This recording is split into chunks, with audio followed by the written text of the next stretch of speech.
All right, everyone, welcome to the podcast. Today's episode is very special because we are talking about how someone from our part of the world made it to the global anime industry. Here, we are not just talking about anime today as a fan, we are driving into how anime is actually made, how the anime industry works, and most importantly, the legacy of Sy Huq from global influence to Oscar qualified creation. Joining me today with we have Ferdous Bhai and Shishir. And also the very important guest. We are honored to have you, sir. We have Sy Huq, executive producer at D Art Studio. Someone has the reputation as the four times Oscar qualified director and producer, and also someone working his day and night for contributing to the anime industry in the top level management. Thank you, sir. Thank you for your valuable time. On behalf of the Bangladesh anime community, we genuinely appreciate it. Of course. No, I mean, this is my pleasure. It's my absolute pleasure to speak with you guys. We never thought that we'll talk with you someday.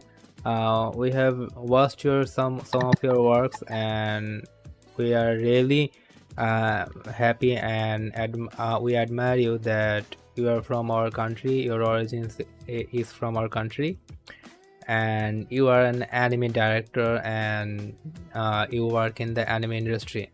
We are very happy that we will talk about you today, and we'll know some of the inside talks about the anime industry. I think the introduction part is okay. As you guys know that he is a very informal guy. He is not fond of. We had a meeting. By the way, sir, we had published it on our podcast channel, Oh, and there sweet. was so much craze. The audience were asked some few of question. We'll also ask you on behalf of them some question, but. First of all, sir, let's hear a story. They are all so curious about your story. I mean, from an anime fan to anime producer and director, it's like almost dreams came into reality. So we just wanna hear your story, sir.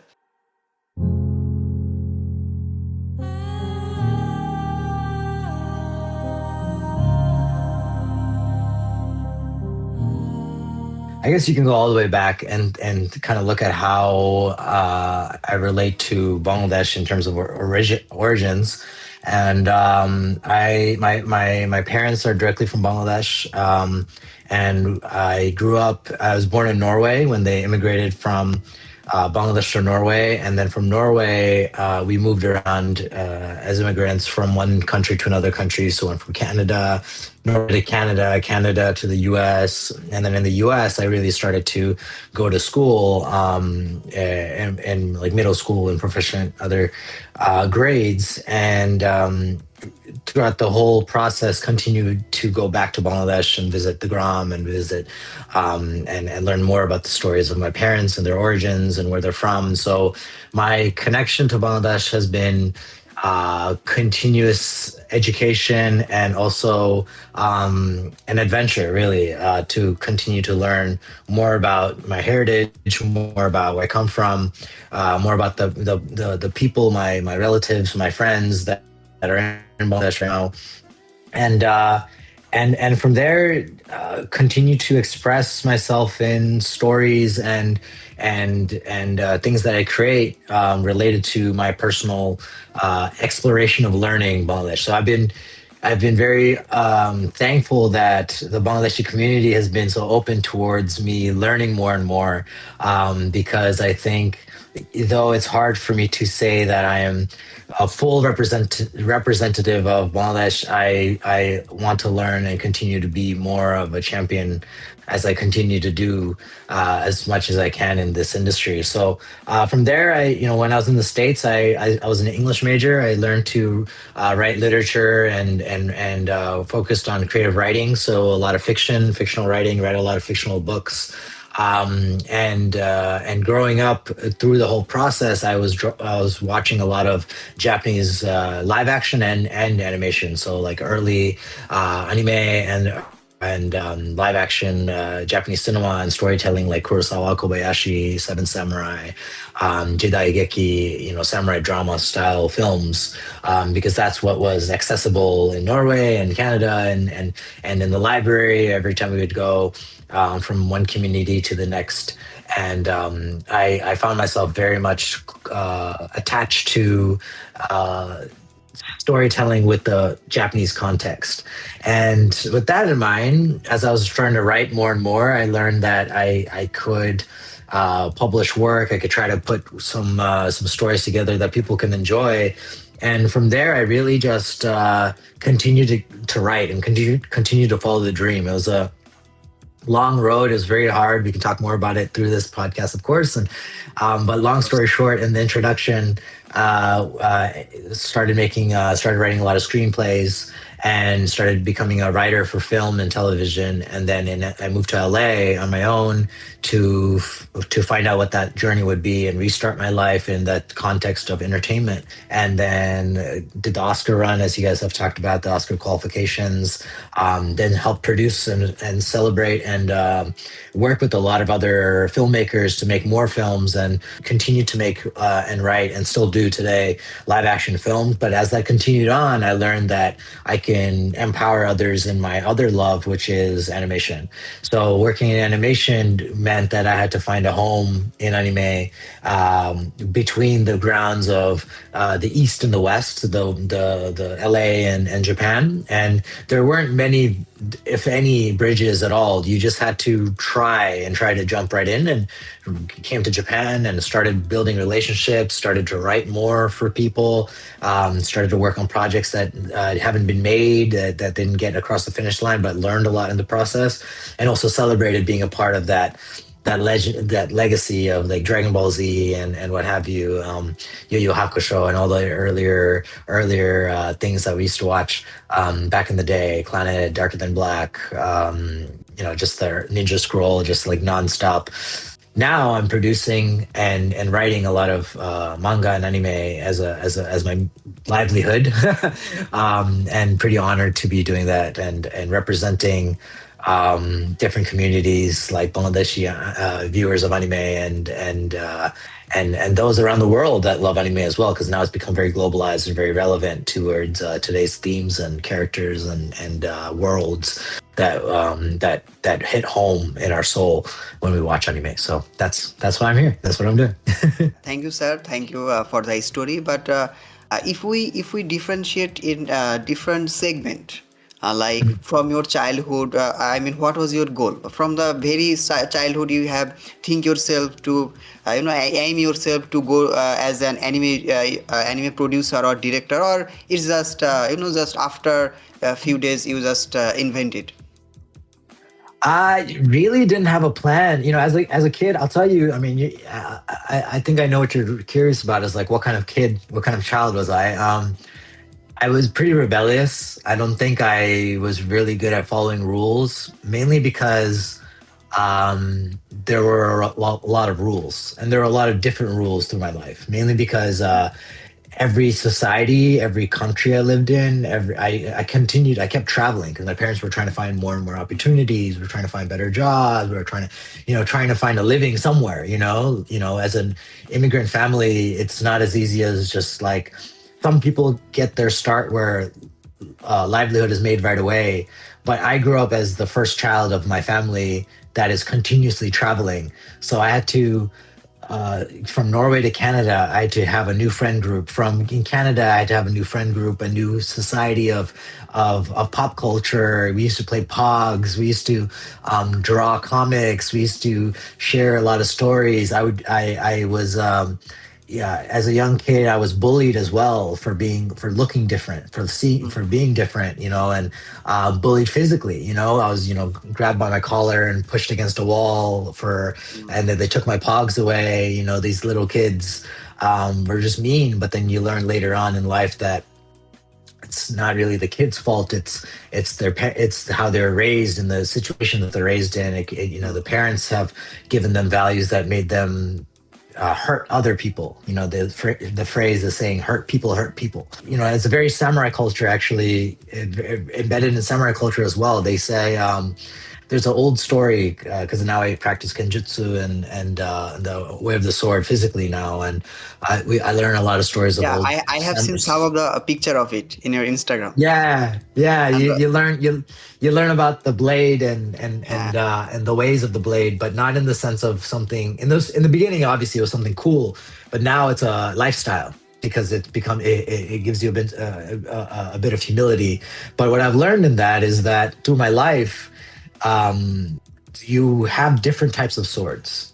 yeah, No one actually has swords literally that you walk around in society unless you are, then it's a bit of a different danger. But you have your pen, you have your toys, you have your paintings, you have your music, you have the things that people in society tell you, this can consume your life and this can become something that is not what they're used to seeing, are the things that are your most comforting items of life. They give you comfort, they give you peace, they give you a healthy mind, because you're able to express yourself, you're able to draw a picture, you're able to paint a picture, and that's what I grew up. I grew up with that mentality that as when you're an immigrant society, immigrant family in different locations and areas, you have to learn to restart all the time.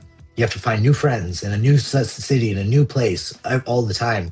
And it's hard to make friends. It's hard to find a place that you say, oh yeah, I grew up, this is my home. Because I have many homes. I've had many cities and countries that I've stayed in, and they speak different languages and they have different types of systems of kids or cliques, different groups and what have you. So I've always had to defend myself. I've always had to resist conforming, being a part of a society that I didn't understand because they wouldn't really accept me. So that was always part of my nature. But then on the playful side, I was always drawing. I was drawing comics as a kid, little comics. And I remember in not in middle school, elementary school, like early first 5 years of school, I would get my friends to come together and we'd come up with a comic book together, which meant that I would draw the comic out, but I'd get them involved a bit, like, yeah, you can be a character and you can be a character and you can be a character. And then when we are playing in the playground or after school, they would act like that character, it'd be like role playing for that character, cosplaying for that character, in that comic that I was drawing, and so I got to see very early that that's like what life can be, what life is. And I think that never went away. I think that's always been a part of like storytelling in a way. And so I think very early on, even though I didn't know my plan, I knew that at least I loved storytelling. I knew that my natural habitat was storytelling and building towards an art in some sort of way, to the point where I wouldn't let someone tell me that wasn't it, because I had many cousins and uncles that would celebrate, oh, beautiful painting, beautiful drawing, beautiful. But then the moment you say, I'm going to be an English major for my university, I'm going to study English, are you sure that's a good idea?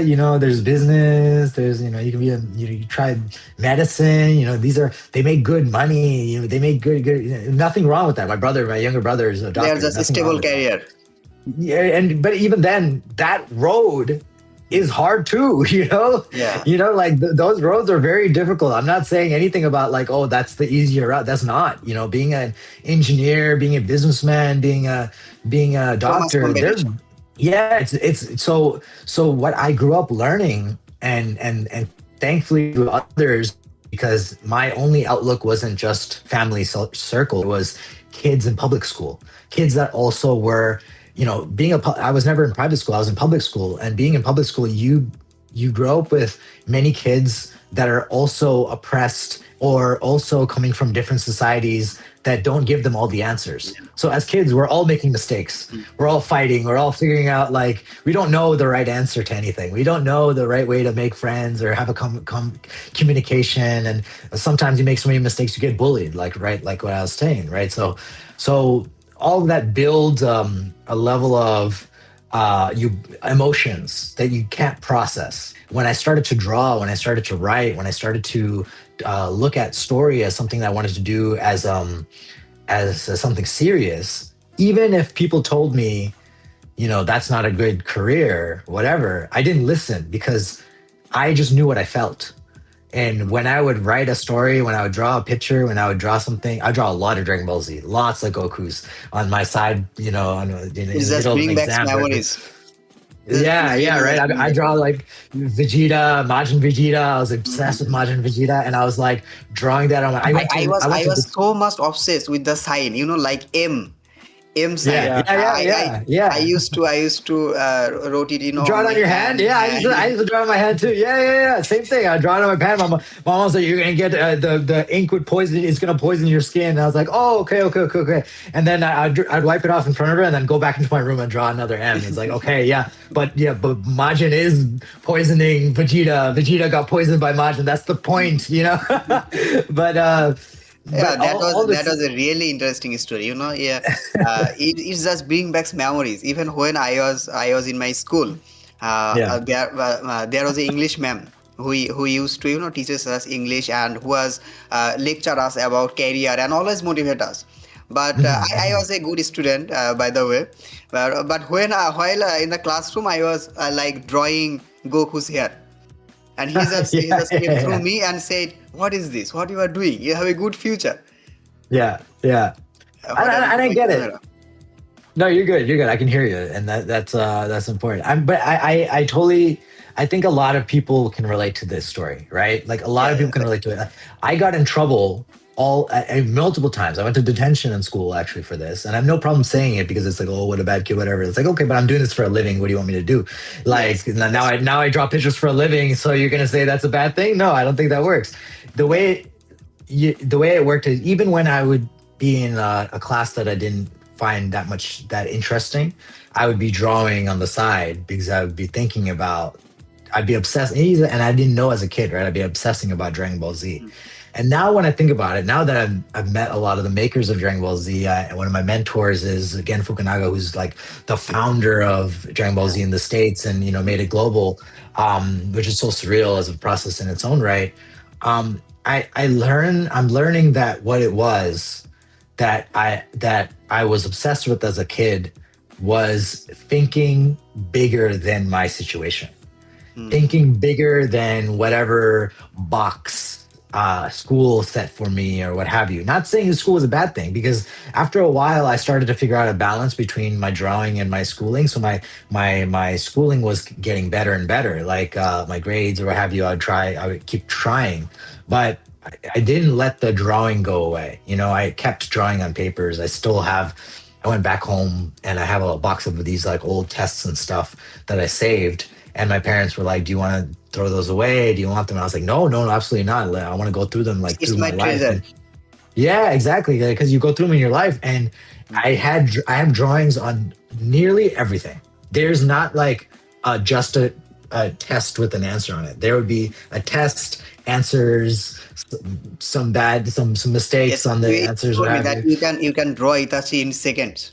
Itachi Uchiha. Yeah. Right, like I don't do that for anyone. Like that's not like for. I think that that's the beauty of it, is because like there is a creativity to drawing by hand that will always be valued. Like people talk about AI, and of course we'll talk about that later. But like, but you can never take away an artist's penmanship, craftsmanship, because That's there is true. something about being able to put your emotions onto paper that no robot could do. Robot can inspire, maybe robot could create reference, or AI could create a certain look and feel and make you think bigger or differently, whatever, what have you. But can it draw you a picture about something that's very personal? Can it make you feel better because you're feeling very sad? I've had drawings as a kid where I'm drawing it and I'm feeling, and as a kid, again, I didn't know, but I'm drawing myself as a hero. I'm drawing myself as a knight with Mhm. armor because that's how I saw myself, because I I can saw put myself. anything. I can put anything. I can put Rasengan. Anything you want. I can go through Yeah, Super exactly. Saiyan, You Bankai, could be whatever.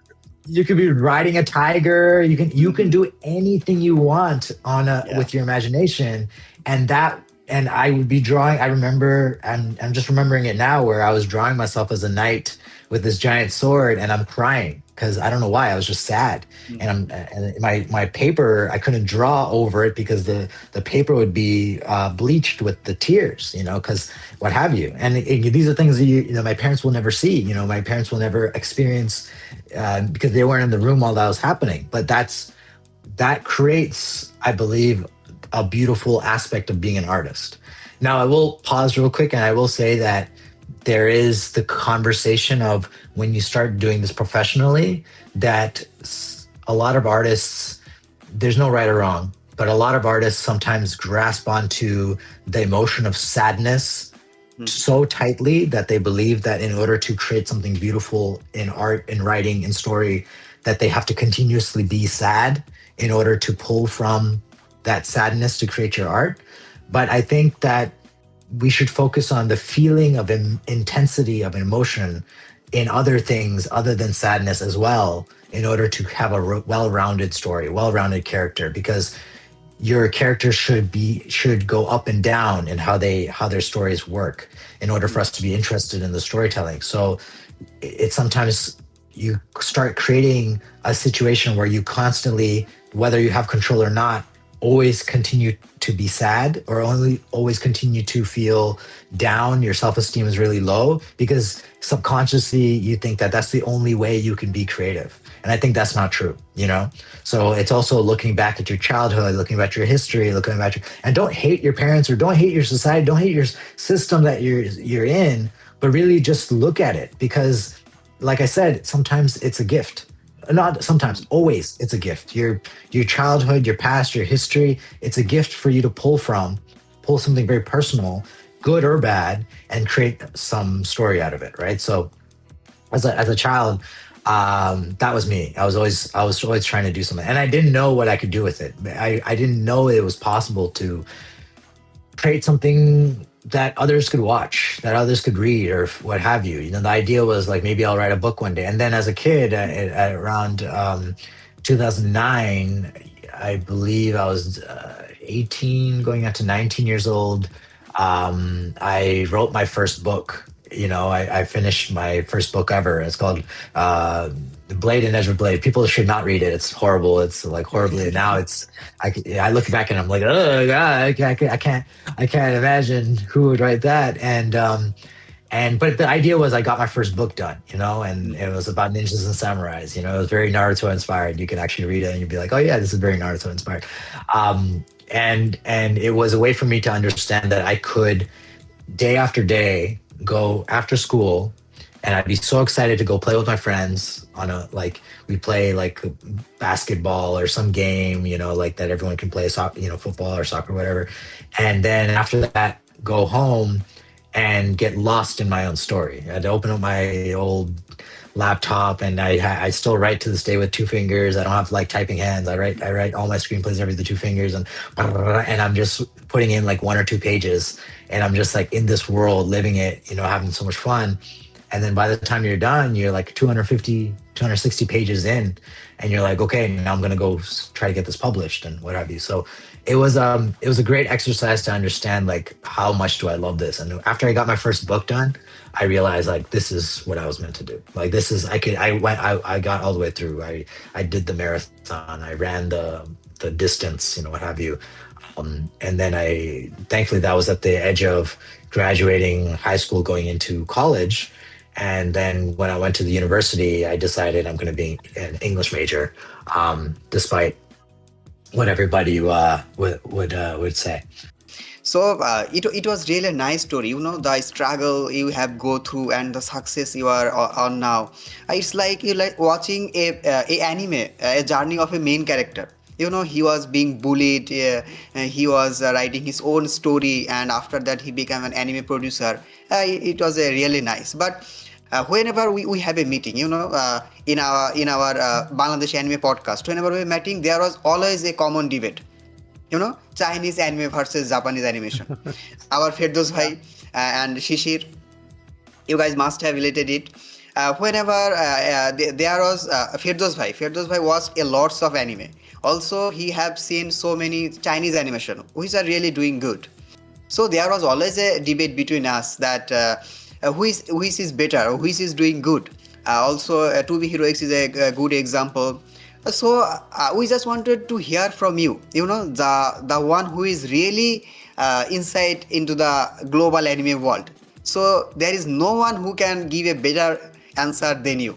So can you please tell us about which one is really doing great? I mean, we can see the drop of Japanese animation and the rise of Chinese animation in Well, recently.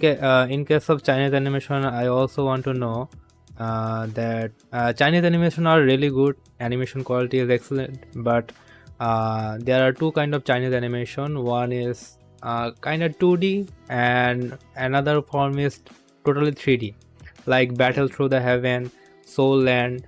Those are called the dongwa. As far Yeah. as I know, those animes are called dongwa, that are 3D, but their story is really good, and the 3D animation is also very excellent now, as before. And for the 2D animation, that's also excellent. So in terms of animation and story, will it beat Japanese animation someday, or continue to cooperate, or can grow together? It's a beautiful question because we don't really think about that too much here because I think I it's a let's take a step back because I think the question itself has to do with a very interesting temperament in animation in general. Right now, anime is becoming, or animation in general, is having the start of a golden era. Right, some of the most top performing media properties ever in general are animation. Where live action people are like, why are they doing so well? How are they doing so good? You know, like this is like Disney all over again. When old Disney era was coming out, every Disney movie that was coming out, people forget that's like 2D handheld, that's 2D animation that was becoming humongous. And everyone around the world had the VHS of Aladdin and all, you know, around the world, you know, this was being widely seen, and even Spirited Away, you know, was on VHS for people to see that kind of animation because it was along the lines. And I think now anime has become where the nuance anime is getting really big. The Demon Slayer, would that have been big, you know, 10 years ago? Maybe not, because it was competing with a much smaller audience. You know, it was in a much smaller. Now global anime and animation is globalized and become such a well received format for people to make things, and now animation itself has become an incredible platform to really make big stories. You know, that being said, I think a lot of the temperaments and thoughts of how animation works is coming from the live action world, because live action is very much from Marvel Avengers Endgame versus the next is you know, Ash and Fire of Doomsday. Mhm. Doomsday, yeah, Doomsday versus like James Cameron, big blockbuster versus this blockbuster, this film versus this film, who's doing better in the box office, who's doing better in the theater, you know, all that stuff.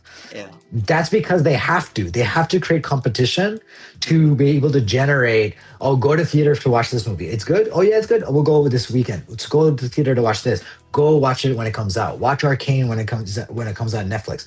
That was different, right? And it was different, but it performed so well that we're starting to treat it like a live action competition. When in the inside of the industry in animation industry is a survivalist mentality. Mhm. It's creating good stories no matter what.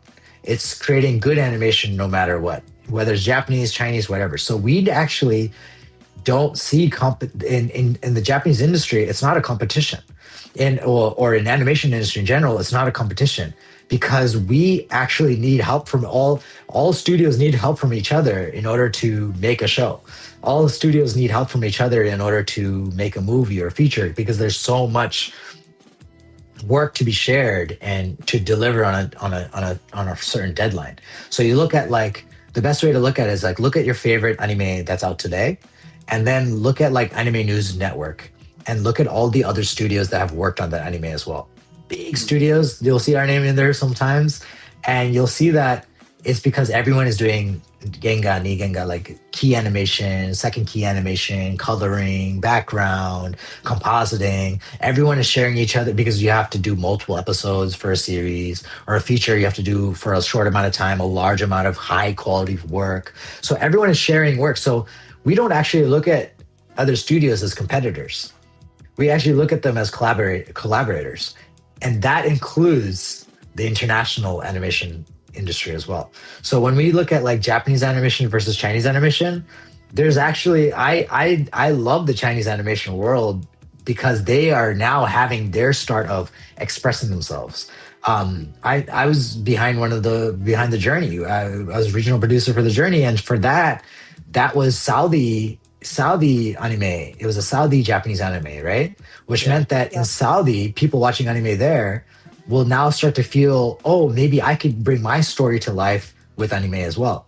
And that's happening in China, which is beautiful. It's a beautiful thing where Chinese animation is like, oh, Japanese animation has this style, this process. Let's try that as well and do our version. And so you guys were talking about To Be Hero X. We actually had the producers of To Be Hero X at our studio along the end stages of that show, and we saw a lot of that. We talked a lot about that as well. We have a great collaboration with Chinese studios as well because what they're doing is they're thinking about their voice in animation and they're constantly evolving it, which is such an exciting time. So we never look at it as like who's better or not. We hope that they do really well to help change our ways sometimes too, being like, oh, that's an incredible way to do that type of animation. We should go back to that format, or we should see that format. We should try that ourselves. So it's like if you were in a classroom and you had multiple tables, each table has a team of people, and one table is doing this amazing painting, and you're like, that style's really cool, and you look at your table and you're like, look at what they're doing, and they look at it and they're like, that's great, can we try some of that? How do you do that? And they're like, oh yeah, you just make your lines like this, you curve it a little bit more, you add a little bit of a splash to the end, and we're like, okay, we're gonna try that style too. They're like, please, we want to see what you can do with your team. And so we're constantly evolving as animations So industries. at the end of the day, it's the collaboration, not the It's a competition. yeah, exactly. But I will say this: Chinese animation, what they're really, really good at from the very beginning, and what they I think are in the top of the world at, is 3D animation. Their 3D animation teams and rigs are beautiful. They're so Yeah, good. I They agree were with that. Arcane before Arcane came out. Like one of my favorite shows that I've been following from the very beginning is a show called Linkage. Have you guys seen Linkage? Yeah, I have heard about Yes. linkage. It's incredible. It's just like they have 2 seasons now. It's on Bilibili, and it's just this beautiful execution of art, of action, of themes of otherness, of survival, and it feels very nuanced and just cool. And like I said, it was Arcane before Arcane was out. You know, they were doing excellence before all of that, and I give them the flowers because I think they are on top of the world there for sure. Yeah, that's true. From my perspective, I think as Ferdous bhai have told that there is 2D animation and 3D animation. From my perspective, still Japan dominates the 2D animation. No one can beat Japan in case of 2D animation. But in case of 3D, Chinese animation is little bit ahead of Japan, because we have seen so many revelation in AI in China. Through using AI, 3D animation is easier. AI integration in 3D animation makes it more easier. As I have researched Not only AI, 3D animation can be uh, used as we can make a 3D model, then we can easily animate it. We don't have to hand draw it or manually draw the whole scene. We can make a model and then make the animation. As far as I know, I yeah, the think movements, the that way will movement be always action. that way will the animation also works, and it makes the tasks really easier with the 3D Yeah, process. I think I'll debunk that a little bit too. I think AI is a proponent in a lot of animation processes, but I don't give the AI nearly as much credit as the artists in a lot of this, because AI is great at like masking and rigging and what have you. That's what you guys are talking about, is like the actual movement. Like you guys are talking about movement and tracking and what have you. Um, but at the end of the day, there's still a heavy lift of artistry from the compositing, from the actual drawing, the assets development, the rigging. And I would say AI probably does at most something that is, we don't even, back then we didn't even call it AI. We just label everything as AI right now because we don't really give much terminology and nuance to things as much anymore. But back then, auto tracking and and being able to substitute what you used to wear as a mocap suit, but now you can use just you could use a normal video and someone in the middle of a hallway and use that as a reference, your reference shot.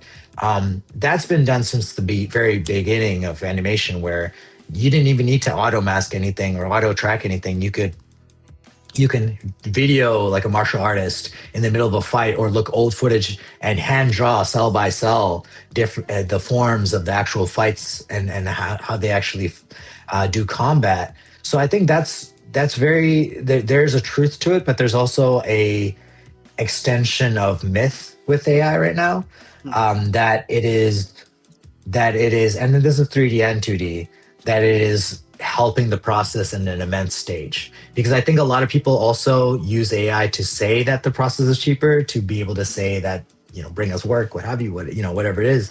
But I think that at the end of the day, when it comes to the polish, when it comes to the secrets, when it comes to like the way it looks and feels, it's still hand painted. It's still a lot of it. But then when it comes to development and reference, we don't do this, but a lot of other companies may or may not. I don't know who does or who doesn't, but because you'll never really know. But like reference is a very important thing, because you look at a dreamscape, and then someone could use the background and AI generate a background, and then that could inspire what the real background could look like. There's that aspect of the conversation. We don't really do that. We do Here I everything from have scratch. sir, here I have a observation.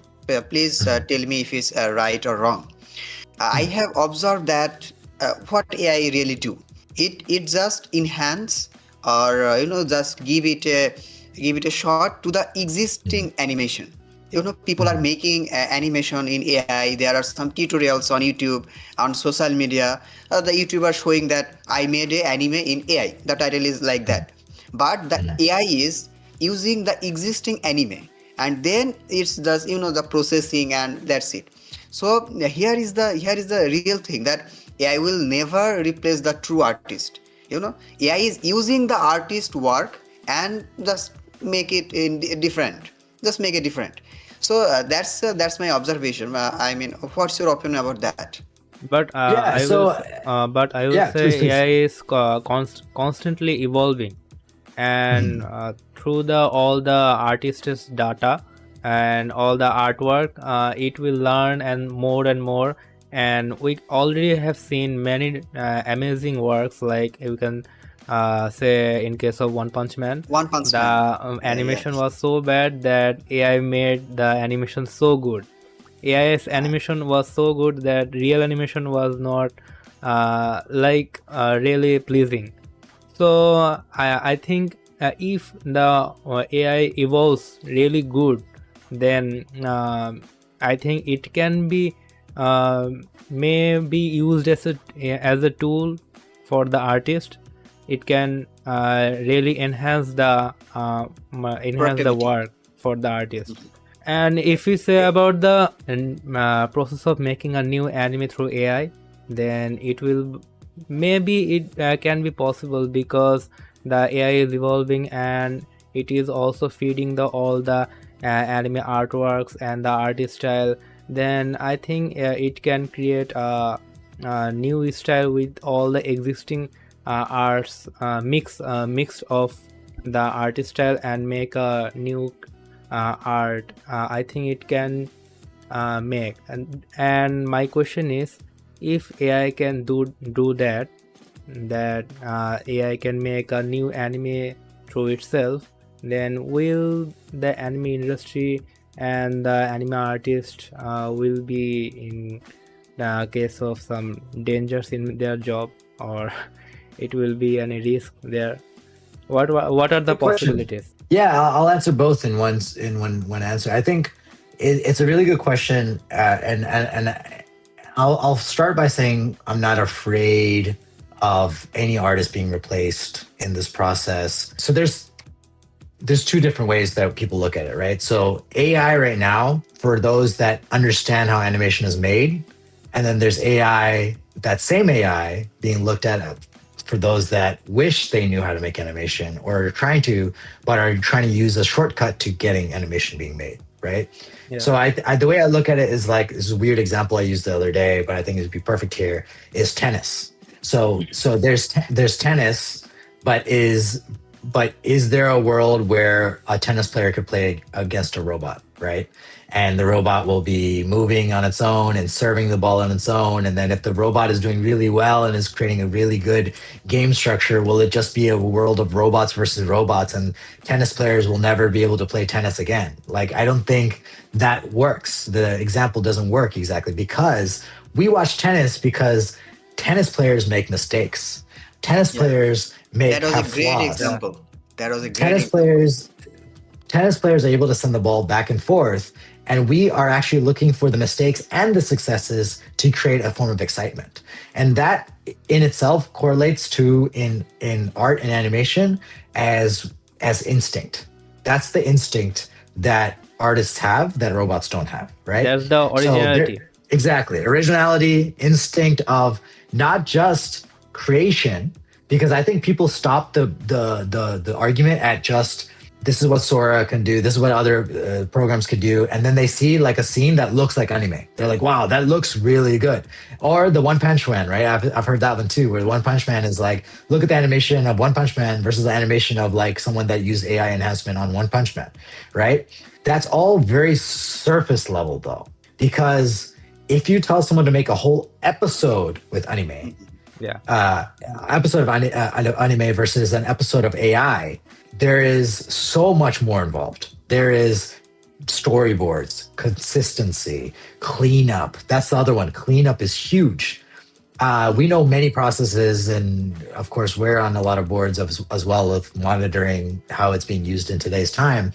And one of the things that no one talks about is cleanup. When you have animation and you're working under a master or working under a director, there is no world where the first thing you draw becomes the actual animation that you watch. Yeah, yeah. It will be There, a the scratch. hands, the arm is off, the movement's off. The director says that doesn't look very good. That head tilt is a little off. The ceiling is too high. No one has a ceiling too high. That's that high. That kick doesn't look too real. That thing, and then you have to go back. You have to go back to the frame. You have to go back to the actual line. You have to go back and erase it and fix it, or you go to the computer and you digitally erase and fix it, and then recolor it and shade it, and then go back into it. And then if someone tells me that AI could do that, what is AI exactly doing? Are they regenerating the entire frame from start to finish? And if that's true, are they basing it off of an original, or are they basing it off of something that has existed before? Because I don't know about you, but Chainsaw Man doesn't look like something I've seen before. Yeah. And It's a and Demon true Slayer, cinematic masterpiece.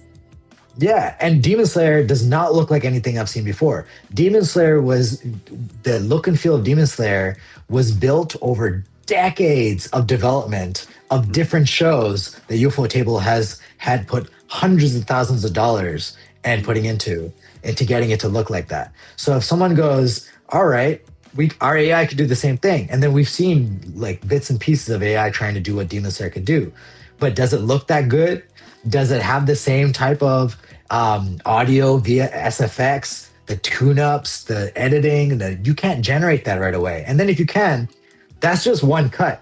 How does that flow into another cut There seamlessly is no and another customization. angle? Yeah, and the other cut and the zoom up and the CGI of the temple being blown into smithereens and the reaction of the face. How do you capture that human reaction of an emotion that's never been captured before? Of the main leader figure dying in this most horrific fashion in Demon Slayer, and you have to show immense loss and emotion.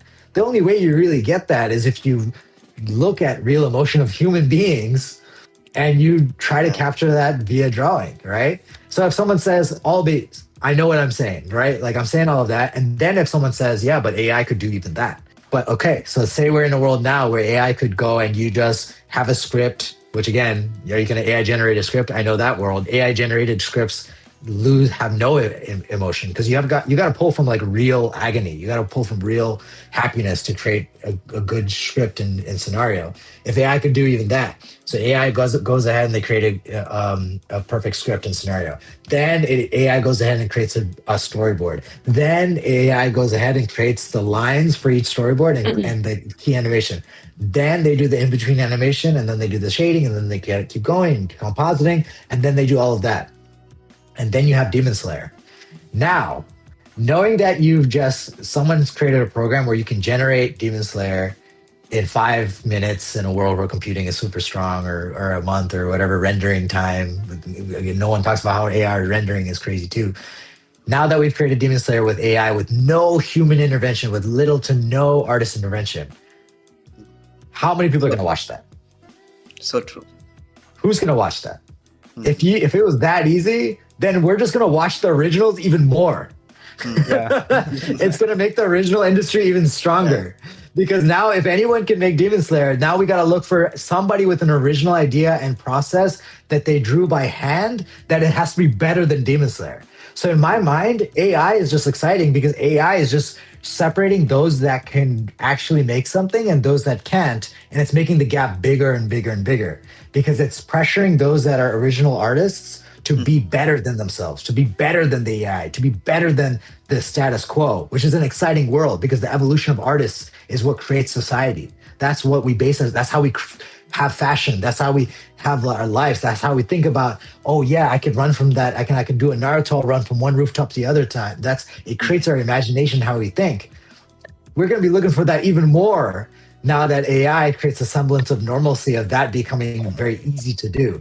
So in my mind, I think that AI is a great pressure for original artists to continuously learn the original way and learn how to make it yourself as much as possible because you're going to be valued with that skill set even more in a world where AI makes it easy for anybody to make it. So that's my opinion. Yeah, that was really exciting, you know. Basically, it's making the original artist value even more. Those who are not the artist only use AI. They are using AI for fun and making the art, but those who can truly make the art and draw, their value is becoming more because though they do not use AI, but their work is really original. But I wanted to say that can't artists use AI as a tool to make their work more enhanced and if the artist used AI in One Punch Man, then I think it would not be like this kind of disaster. It will be a little more better. Yeah. They can use the AI as a tool to improve their work more and make it faster. So the question is how? Because yeah, and I know what you're saying. Like because ultimately the loss of One Punch Man comes from the fact that we were not satisfied with what we saw, right? And unfortunately, it's not actually not an art problem. It's a scheduling problem. It's a money problem. It's an economics problem. Where if you rush an artist to draw something or to meet a deadline and there's mistakes have been made, mismanagement of production management is so important, so key. That's something that AI could help in, is management, production timeline. Yeah, those are all logistical problems, project management, like being able to resource scheduling and time and virtual assistants. Like these are all important things that we can continuously improve on. You got to look at like the bottlenecks, like what are the things that are really holding up. At the end of the day, art and time have a very close relationship. Time is everything. Even if an artist is AI enhanced, if you don't have time to put it together, it's still not going to look good, So at the end of the day, it is a management of time and process, and it also is a priority of time too. Say if someone takes on too many projects, 3 projects, and one of them is One Punch Man and another one is another one that they're more excited about, then more of the resources, whether they use AI in the process or not, more of the resources are going to go into the other project. And One Punch Man still suffers. you know. So there are aspects outside of AI that don't that, like AI doesn't solve the equation. AI will help one part of the equation, but the main part of the equation is still the problem, you know. And that's one thing that's really important. But also, it also creates, like we were saying, the separation of value of artistry, of craftsmanship versus AI assisted craftsmanship or AI assisted art. Because why are we entertaining AI so much? Because we believe that it saves someone time. We believe that it saves an artist the time to draw something on paper and just generate based on the vision or the idea. But the thing is, everyone has a vision and idea, and that's the beauty of one who could make an argument for AI is that it makes the vision and idea accessible. But if someone told me that they spent every day trying to draw and trying to learn, even when they didn't know how to draw and learn, but they got to a point where they're improving and they're improving and they're improving over time, over decades, over years, and then they use a little bit of AI, whatever it is, whatever. But if they drew it and they drew it and they came from a place of originality and they built that over time, that person I know I can rely on more than anything. Because I'll tell you what isn't reliable. It is the updates that happen within AI every 6 months, every 3 months. It continuously evolves and changes. But that is the baseline at the level of which people can play every single time in AI. You can only do the best product. You can only make art at the best level that AI can make. But the person that is constantly evolving originally and working on their craftsmanship, they have it's infinite the level that they can go to. They achieve They their can own artist style and their own story, and everything is original. Nothing is fake. Yeah, like we talked about Chinese animation. Chinese animation, there are many teams that are very small. I actually know, like, talk to some of them too. They're like teams of 4 or 5 artists. They're doing the whole animation process on their own. And it's beautiful because they're literally learning every aspect of animation and working together as a team. And when they release things, the world notices, the world sees that, the world understands, oh, and wow, and these we guys. all know how hardworking Chinese people are. They're so Well, much just in hardworking. general, I think Asians in general, I think South Asians, I think Bangladeshis are just, if not more, hardworking. Like, I think we have the ability now with the access of information. If you have a pen and paper, to start drawing, to start learning your learn key animation, learn how to do key animation really well. That takes just thousands and thousands of cuts. That doesn't change here. We're still using paper, we're still using paper and pencil, and they just draw much faster because they've done it over time so much. I think AI is a very strong tool for visualization, dreamscaping, world building, what have you.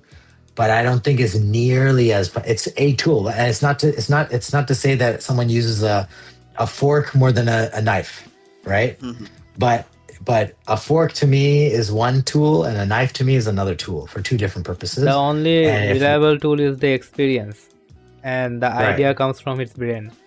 Yeah, but creativity, I'm not skills, and the combination of experience. right. And to this day, I won't substitute my knife to eat the same way I eat with my fork. You know what I'm saying? Yeah, Like, yeah, if I see the last carrot on my plate, I'm not gonna take my knife and stab it and then try to put it in my mouth because I'm like, this is more efficient. This is gonna Yeah, save me time. I'm gonna use my fork because I've been Mhm. using fork all my life and I've been learning how to use the fork and be better at the fork. Not the greatest example, but you know what I'm saying. But I love the conversation because I think it helps us understand the value of art in general, right? I think yeah. that's the last thing I'll say about it is, like, if you ask yourself, what is art? Why do we love it so much? And if yeah. you think about it, if you knew that it wasn't made by human hands, would you like it as much?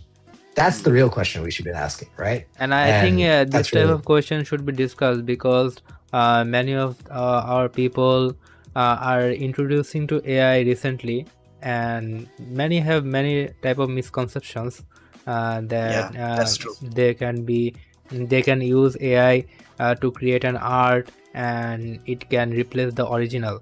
But with this conversation, they will understand that's not the case. The original comes from the original people's mind and experience. Okay, there are lots of work, lots of craft. AI is not that much efficient to make a whole anime, whole episode. That being said, I'll make my job even harder here and give myself the other argument that a lot of people are saying, which is people are like, but what about the norm, right? Like, what Yeah. if it becomes the normal thing? Like the way Arthel, our CEO and founder of DR Stagio, he used this example one time in a conference, and I've held on to it very. Is like because Arthel is a master painter, right? Because he's directed a lot of the of amazing work, a Star Wars episode, what have you. Like producer, writer, what have you, of many things, but he's a director in the sense of drawing and storyboarding and painting, and he does beautiful background painting, and he's able to mix colors, right? So one story he has is that he talks about where he grew up and he was raised in the anime industry to see a color of a red leaf outside, right? And that red is a certain shade of red.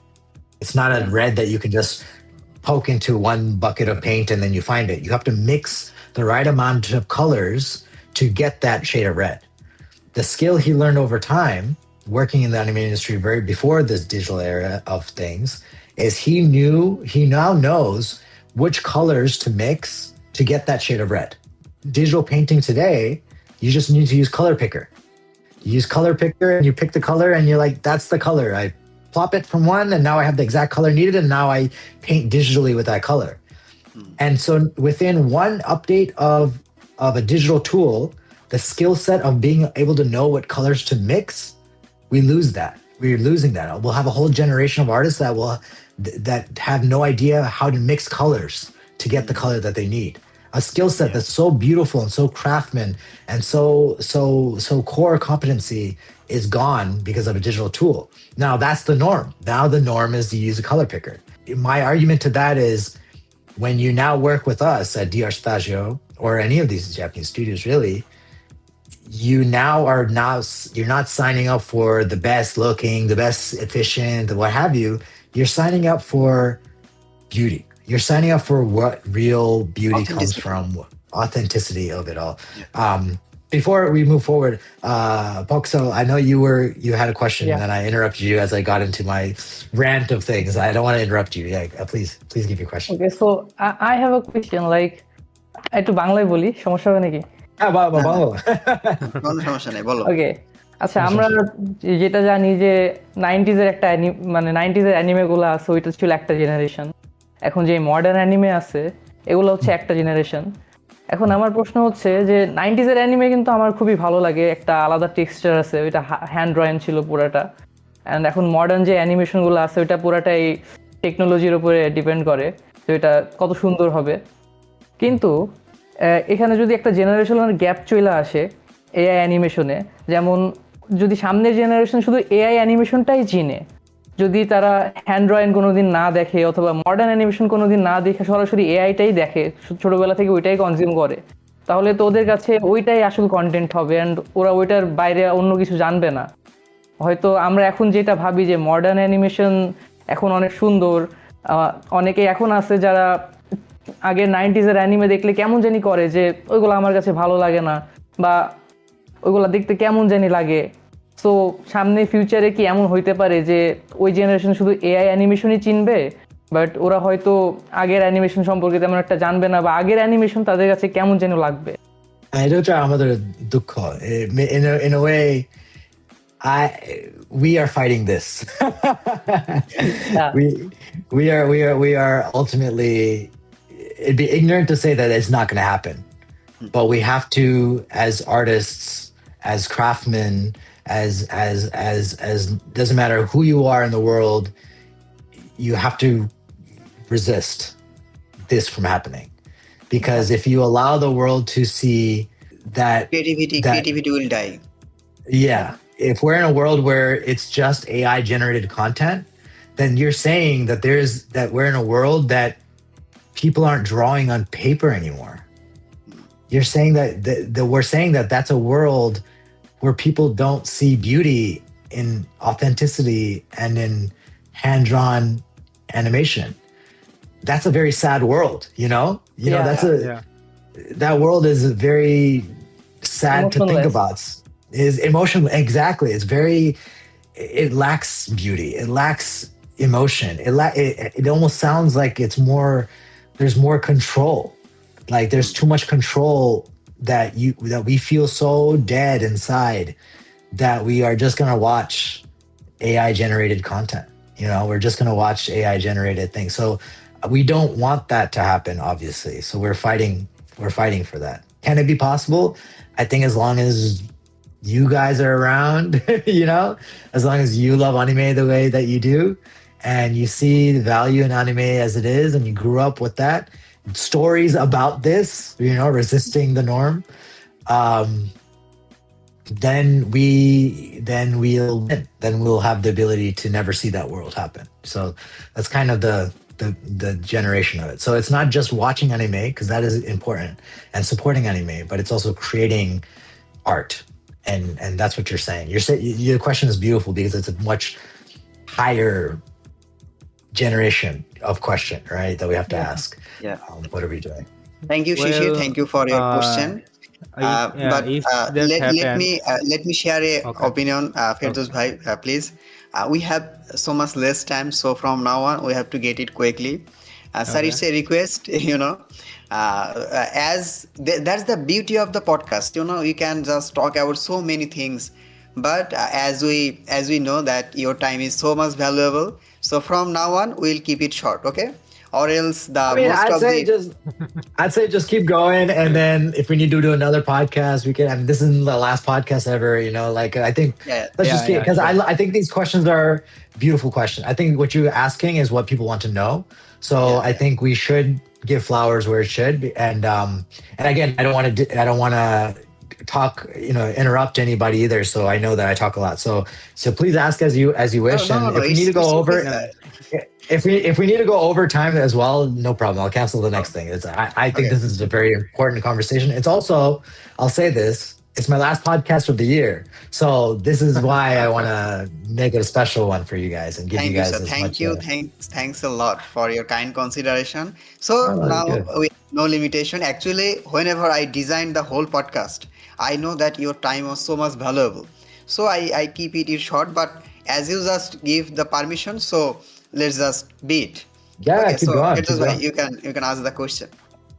Okay, I was saying that it will be really sad if that happened, that Shishir said, because since ancient time we have seen art is the beginning of everything, because when the people lived in the caves, they draw the environment, and without drawing we could not come this far. The art is the beginning, because with drawing we have learned so many things. With drawing we have learned our language, because the language we speak, the letters are also a art. The ABCD is also a art. And if people don't do the art, then they can't express anything. Since childhood I used to art a lot, and in the beginning, as you said, that you also drew a lot of Dragon Ball characters. In my textbook, those are very boring. And there was many historical people's picture there. In our country's history, there was really famous people. Their drawn picture was there, but those were really boring. And I used to draw cool hair on them. I used to draw many costumes on them. Used to wear them mask. I make them look like Kakashi I or even Goku. give a Sharingan. or make them Goku's hairstyle. It was really fun for me to express my feeling. And if I don't draw the hand-drawn art, then it will be a very boring life for me. And I don't think it will disappear completely. It will exist. And as far as I have experience with the animes, with current generation and previous generation, current generation's animations are really good. I love it. But if we talk about the old generation anime, then those are much more better. Those who have watched the anime of like retro anime, Feast of the North Star, the City Hunter, then Dragon Ball, and the original One Piece. If you watch the original One Piece and come this far, then you will know that animation is not really matter for an anime fan. The true story and the feeling of that anime truly matters, because One Piece had not a good animation. One Piece is getting good animation nowadays, but the animation was Maybe not after one arc we have seen the not good animation. not that much better. The first episode animation and the current episode's animation is the Huge difference difference. is really huge. So I don't think it will be really a matter, because if the true anime fan wants to consume anime, then he will watch both the current generation animation and the old generation animation.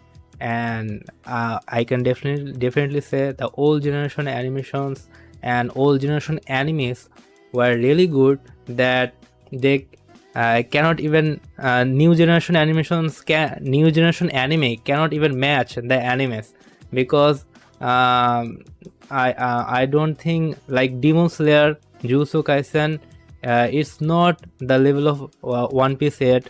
It's not in the level of Naruto yet, and I don't think that much anime will come in the future. May come one or two, or may come some anime come and reach a very peak level like Attack on Titan, but old generation animes will always be a gem. So I don't think it will disappear completely, and people will always love it. That's all I wanted to say. Yeah, I think you're. I mean, that's wow. Well said. I mean, Attack on Titan is one of those. Also, I mean, we worked on Attack on Titan as well at DRC Taiju, and we actually had a conversation about it today in our production call. It was like it's one of those.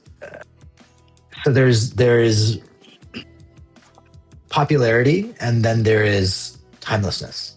Yeah. And what you're talking about is timelessness. What creates a timeless classic that you can go back and watch? You know, and I think Attack on Titan is one of those. You know, Death Note is one of those. Yeah. You know, you Attack go on back Titan, and you're Death like, Note, Gintama, they are Gintama, all yeah. OGs. Code Geass. Yeah, like I could recommend Code Geass, exactly. Like I could recommend those to anybody today, and I know that doesn't matter how good. I mean, animation is amazing, as if we can say so ourselves. But the animation is amazing, but the story is unbeatable. Yeah. Like Attack on Titan's story from start to finish is like it's like what Game of Thrones should have been, you know, where it should have wrapped up. It was one of those where I was so nervous at the final season, especially when we were working on it. We were so nervous because you see this giant motion. There's so much built up stories that are built up to the point of the final season and the second part of it, where you have to tie up so many loose ends of relationships and you have to deliver on Aaron's philosophies, and you have to look at what it means for the world tree, and these are much big level high concepts that are at the level of philosophy of like Nietzsche, you know, like old school beyond good and evil critical rhetorics that are much higher thinking and mean so much more in terms of revolution, identity politics, difference in who you are as a person, nonconformity. These are things that are relevant in any point of history of humanity. And it's really hard to create a story like that. It doesn't matter how new and how good the animation is. It's hard to create a story that is that good. So when you have a story that is really good, like you were saying, like the 90s anime and the early 2000 anime, they create a timelessness because those themes were told at a time where no one else was really talking about it.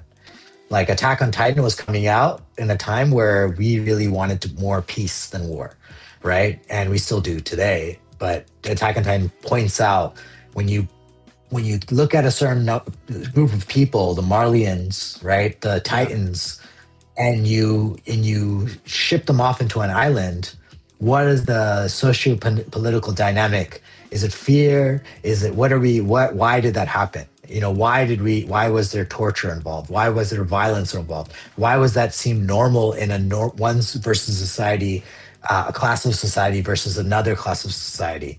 Obviously, there is relevant themes of the Holocaust, relevant themes of the Aborigines, of those criminals that were shipped off to Australia, and then created Australia into what it is today, because they were just shipping off criminals to Australia and be like, create your own society, do what you will. But it also has us identifying, what does independence mean? What does it mean? Like, how do you truly be free in a society that has systematically said that these people are bad?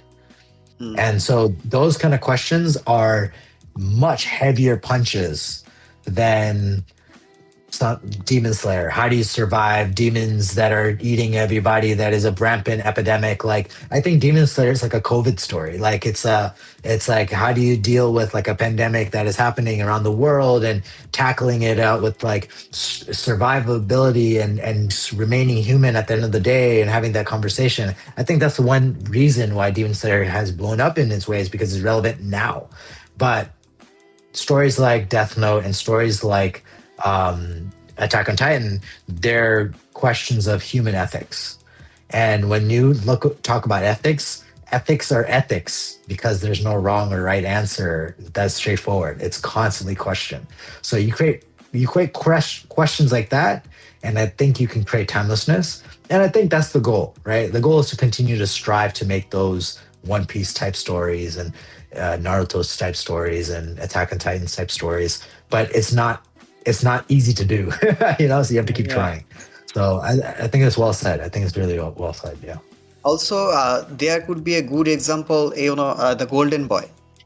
It was short but evergreen. I think if we are talking about 90s anime, from my perspective, the most fan favorite art style of is the Golden Boy art style. The way character were designed at that time. It was really great. Also, the great teacher Onizuka. And the short message it gives in each and every moment, each and every episode, it was really amazing. There are few short anime that really influence the whole audience, and Golden Boy is one of them. I think it could be on the top also. Short but so much influential. You missed I would say one of my anime, favorites Neon Genesis Evangelion. Oh yeah. Neon Genesis was the first stab at it was a big world of aliens and robots and what have you, but really it was about social anxiety of growing up, and that's why it hits home, because there's so much dissonance that comes from us understanding that our parents' decisions matter so much on who we become. And I think it was the first real stab at otherworldness related to mental health. It was like the first real conversation of like mental health in in children and how we become, because the way that parents raise us, right? And so that was a big aspect of it. To this day, Death Note is one of my favorites, because Death Note was, if you remember back then, Death Note was like the gateway anime. When anime wasn't like globalized, Death Note was the one that you would show to people to be like, I know this is good. I know this is a 10 out of 10. So I'm going to show it to you, because if you think that this is a 10 out of 10, you might watch other anime. Other anime. That was what Death Note was. So Death Note is very close and near and dear to my heart. And I may or may not have. It's an introduction of an anime. Death Note is one of the few animes that made anime popular. There are some anime that are so much popular because they are anime, but there are some anime that made the whole industry popular. We can talk about Dragon Ball. Dragon Ball makes anime popular. Death Note makes anime popular. Also, in new generation, Attack on Titan, Black Clover. Have you seen the new trailer of Black Clover? Yeah, yeah, I'm yeah. so For much Tokyo, excited sure. about the animation. Yeah. I think it could be the best animation in 2026. I just get a Demon Slayer vibe, in the Yeah. trailer. So that's it. We have talked about so many things. We have talked about Japanese animation, Chinese animation. We have talked about old generation, new generation anime. But there is also a fan favorite discussion: sub versus dub. You know, there are two separate fan base. One fan base is saying that sub is much better because the Japanese vibe, the true tone of Japanese animation. And someone Mhm. says, no, I don't understand Japanese, so dub is better. And dub means the English dub. So, Yeah. so can we discuss about that? Yeah, it's an interesting question because I have a lot of friends in the English dub industry. A lot of them that played humongous characters. For the journey itself, if you look at like what we did, international dubbing, it's called localization, where you By the localize your way, language the based on. dub of the journey was really great. Oh, thank you. Yeah, I think. I have seen few episode. It was ongoing. I didn't complete it yet, but yeah, the dub was really great. Yeah, for the journey, like the best thing about the feature is like Christopher Judge in the English side is so he's the voice of Kratos from God of War. So Christopher Judge is like immense villainous voice. He puts so much into it. And we have Bryce Papenbrook and we have a lot of famous voice actors on the English side. The Chinese dub version has Jackie Chan. We hired Jackie Chan to that Yeah. one. The Japanese version is amazing. I love the Japanese version dub, amazing, because it really feels. So a big aspect of it. But to answer your question, like which one is better? Everyone's got their answer. Which one? I am Japanese subs. I'm a Japanese subs guy. Like I can't watch it in. I know English subs is amazing, and I watch it for the performance because we have to. Line of the Yeah. business is to get the best performers that do it properly. But in order to know how to do it properly, you got to know how it's done in Japan because the Japanese voice acting industry is the top performative industry. Yeah, that's In true. in so like when someone is a famous voice actor in Japan, you're a celebrity. Like you will walk around and your voice carries it. They're like, "Are you the voice of Kiritsugu from like from? Can you say that thing?" And then like they'll say it, and like and it'll just bring back all the emotions and memories of it because it's an implant of the character onto somebody. So I always look at sub. I'm a sub first guy because Japanese subs, I think performative wise, quality wise, just immense. It's superior, and the art form is made to play into that favor. It's made to play into Japanese performative nature of voice acting. And the schools here are supreme. They're ultimate here in Tokyo. They're so powerful. It's like going to a theater school and learning your acting chops from like a prestigious theater school. Like the Japanese voice acting industry here is top notch. Like you'll get the best performance out of that. So it'd be interesting because like in my mind I was like I think the solution could also be like there is the voice acting that comes from natural performative nature of being an actor. But I wonder what would happen if Japanese voice acting schools open up different language voice acting programs in their schools.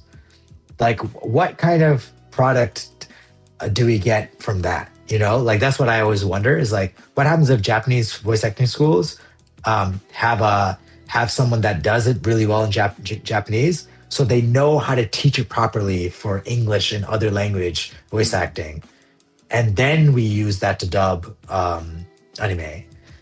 What happens? Does it get better? It might be. That's the theory. I don't know. We've never tested that, or we have. I just don't know of it. So, yeah. But yeah, I'm subs. I'm subs. That one's an being a easier being one a to answer. professional being a professional voice artist is so tough. I tried It is. in myself. I tried to dub some of few popular moments of One Piece and Naruto, and I get to know that it was really tough, just switching your emotion, just like the character, just thinking like the character as a voice artist. You have to Yeah. do a lot of pressure. You have to deal with lot of things. So Yeah. it really increases the hope and reputation for the voice artist. I tried within myself, and I get to know that it's not easy to become a voice artist.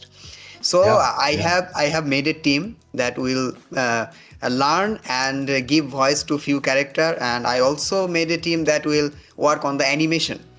So just That's amazing. I want to create a little universe where few people will write manga, few people will make the animation of the manga, and few people will dub the animation. So That's I really tried cool. to just build a little industry, in Bangladesh anime community. So it was really great.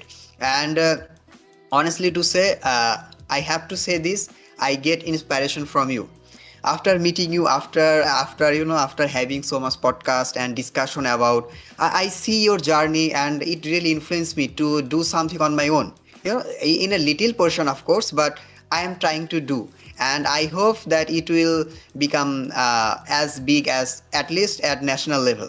The where Amazing. I will just produce my own manga, own animation. It will take a few years, maybe 5 to 10 years, but I will try to do that. So Take your time. that's the goal. And what's you guys' opinion, Ferdous Bhai and Shishir, about dub versus sub? We didn't get your opinion yet. Well, if I say about my opinion, I am for subs, but I don't mean to say that dub is bad.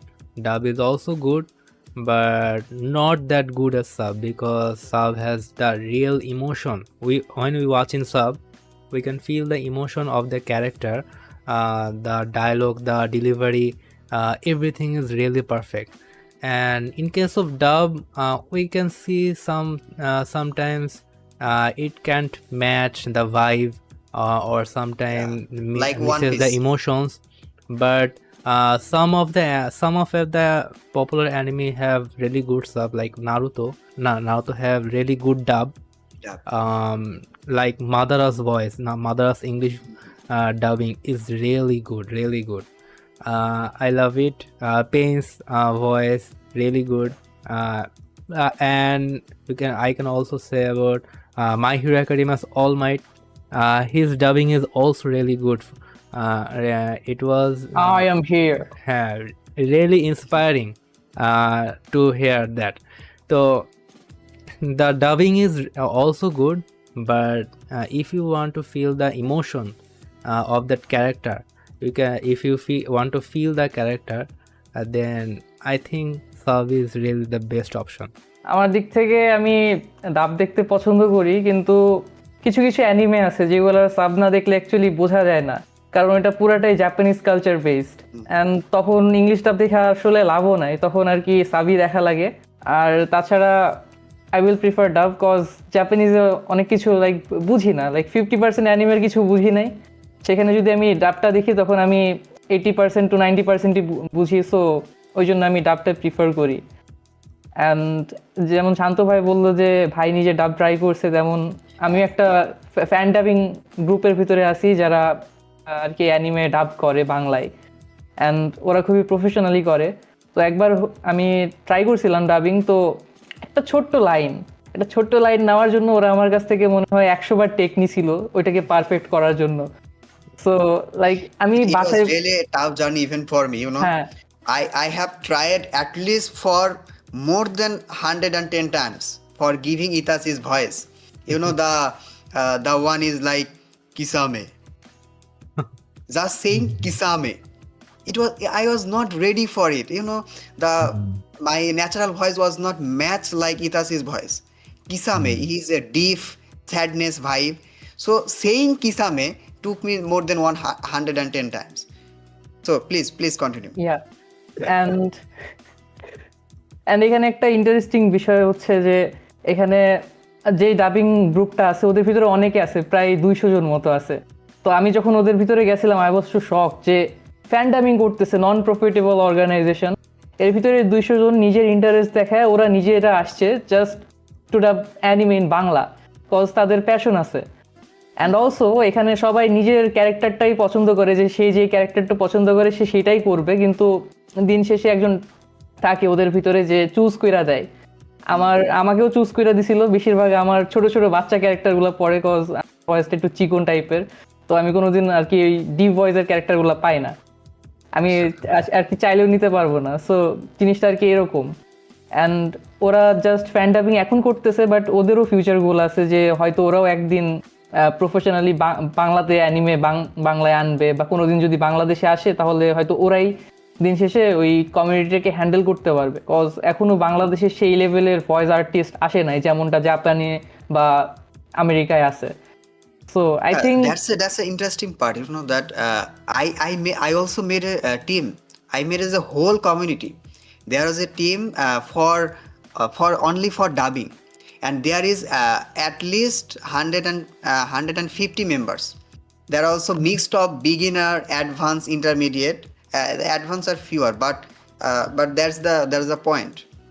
Where do you guys watch anime today? Is it like on what platform? Is it on like Though online? Is it Crunchyroll is easier? not official in Bangladesh, but I prefer Crunchyroll at first. I get some sponsorship, but now I watch in some side, and so on. Interesting. Yeah. No, definitely. I mean, it's interesting because like unofficial versus official are big differentiators, right? So I think it's interesting to look at, and it's maybe something we do offline of this podcast, is like how many viewers of Bangladesh of anime come from Bangladesh, and I think it'd be interesting because like I think the community may be far larger even than the known community, because anime is such a accessible thing to watch, so yeah, it's an interesting to look at, and I think language is a connector all across the world. So, and I've done the localization process before for like, and seen it where it's, if people hear a certain anime in their language in terms of like licensing, official licensing, it's almost like a recognition of from the anime world, like, we would love for you to accept this in the most easiest format that you can understand, like not just subs but dubs in your language, that kind of thing.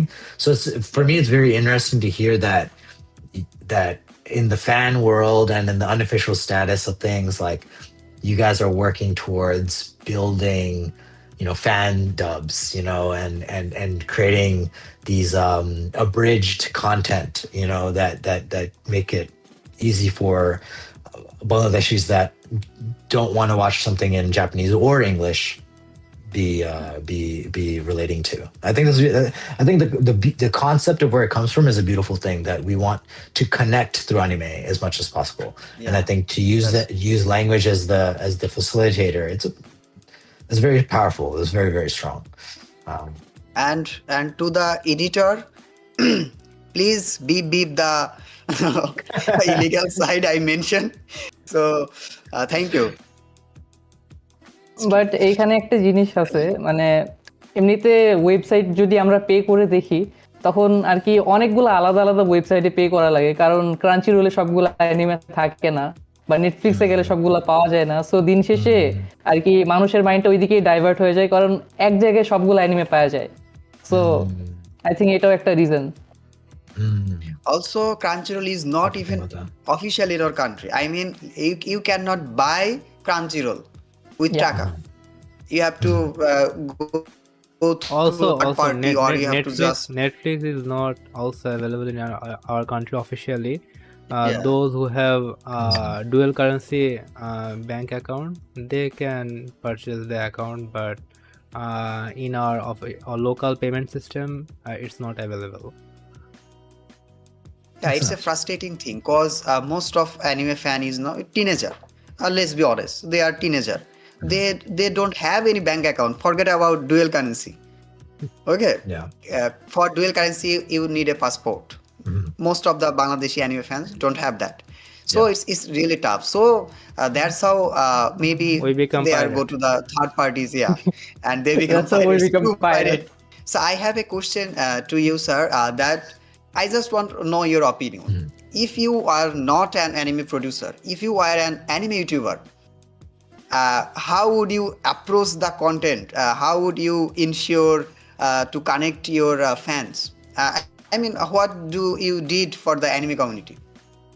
So the question is, if I was an anime Anime YouTuber YouTuber. in Yeah, anime Bangladesh, YouTuber just like us. Yeah.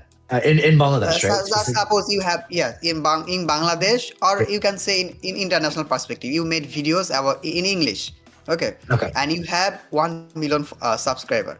Now, I guess we should answer it both from the perspective of those that already have 1 million subscribers, and then those that don't have any or have a much lower base yeah, of subscribers. Because I think if I answer for just those that have 1 million subscribers, then my answer really is whatever you're doing to get 1 million subscribers, just keep doing that, because yeah, that's not easy.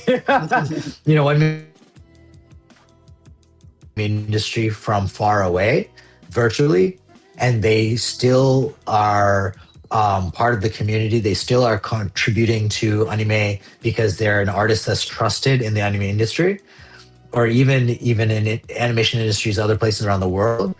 Then I think I can make that story be relatable to anybody that is starting off as an artist that is watching the YouTube video, that will feel like they could work towards that, because maybe they are in the same situation that they don't have the ability to come to Japan and work in Japan, but they have the ability to draw, like we talked about. They have the ability to become really good at their art. And when their art starts having a following, they'll one day try what that person that I interviewed would do as an anime YouTuber, and be like, oh, let me try to reach out to that person and say, hey, can you recommend me? Or could I try to just get in front of or email a studio and ask them if they're looking for another artist on hire? Because the one thing that I do know is that we're always looking for artists.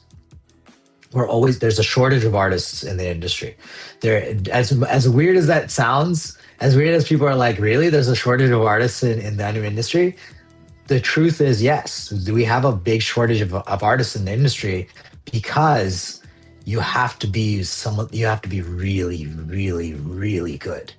You have to be really good as an artist to work in animation industry, because you got to do it fast, you got to do it without thinking, and you got to take notes, and you got to make changes, and you got to send it back. It is a place to learn, but you learn from that high level and you just get better and better.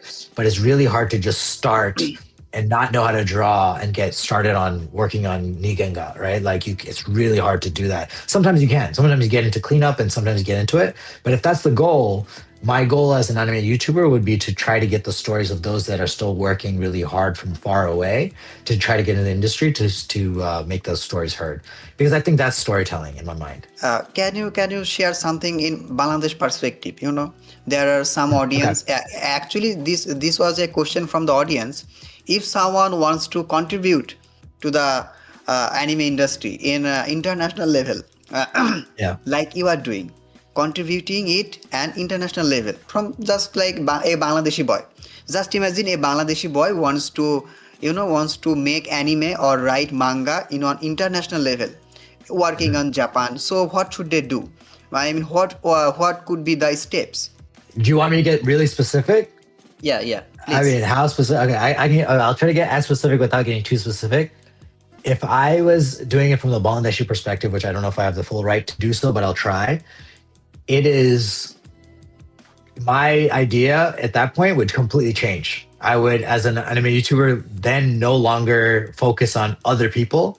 Mm-hmm. I would not worry about how other people are working, how other people are getting in the industry. Mm-hmm. My advice and what I would do at that situation is think about it the way that Chinese animation, to bring back the whole full circle of what we were talking about. Think about it like in Chinese anime, how it's been done. Not even a team of 4 people, just you. I would get in, I would learn, I would go on YouTube, I'll look at all the interviews that are possible. I actually have done this also, but I'll look at the interviews at a more granular level. And from start to finish, I would try to make my own animation.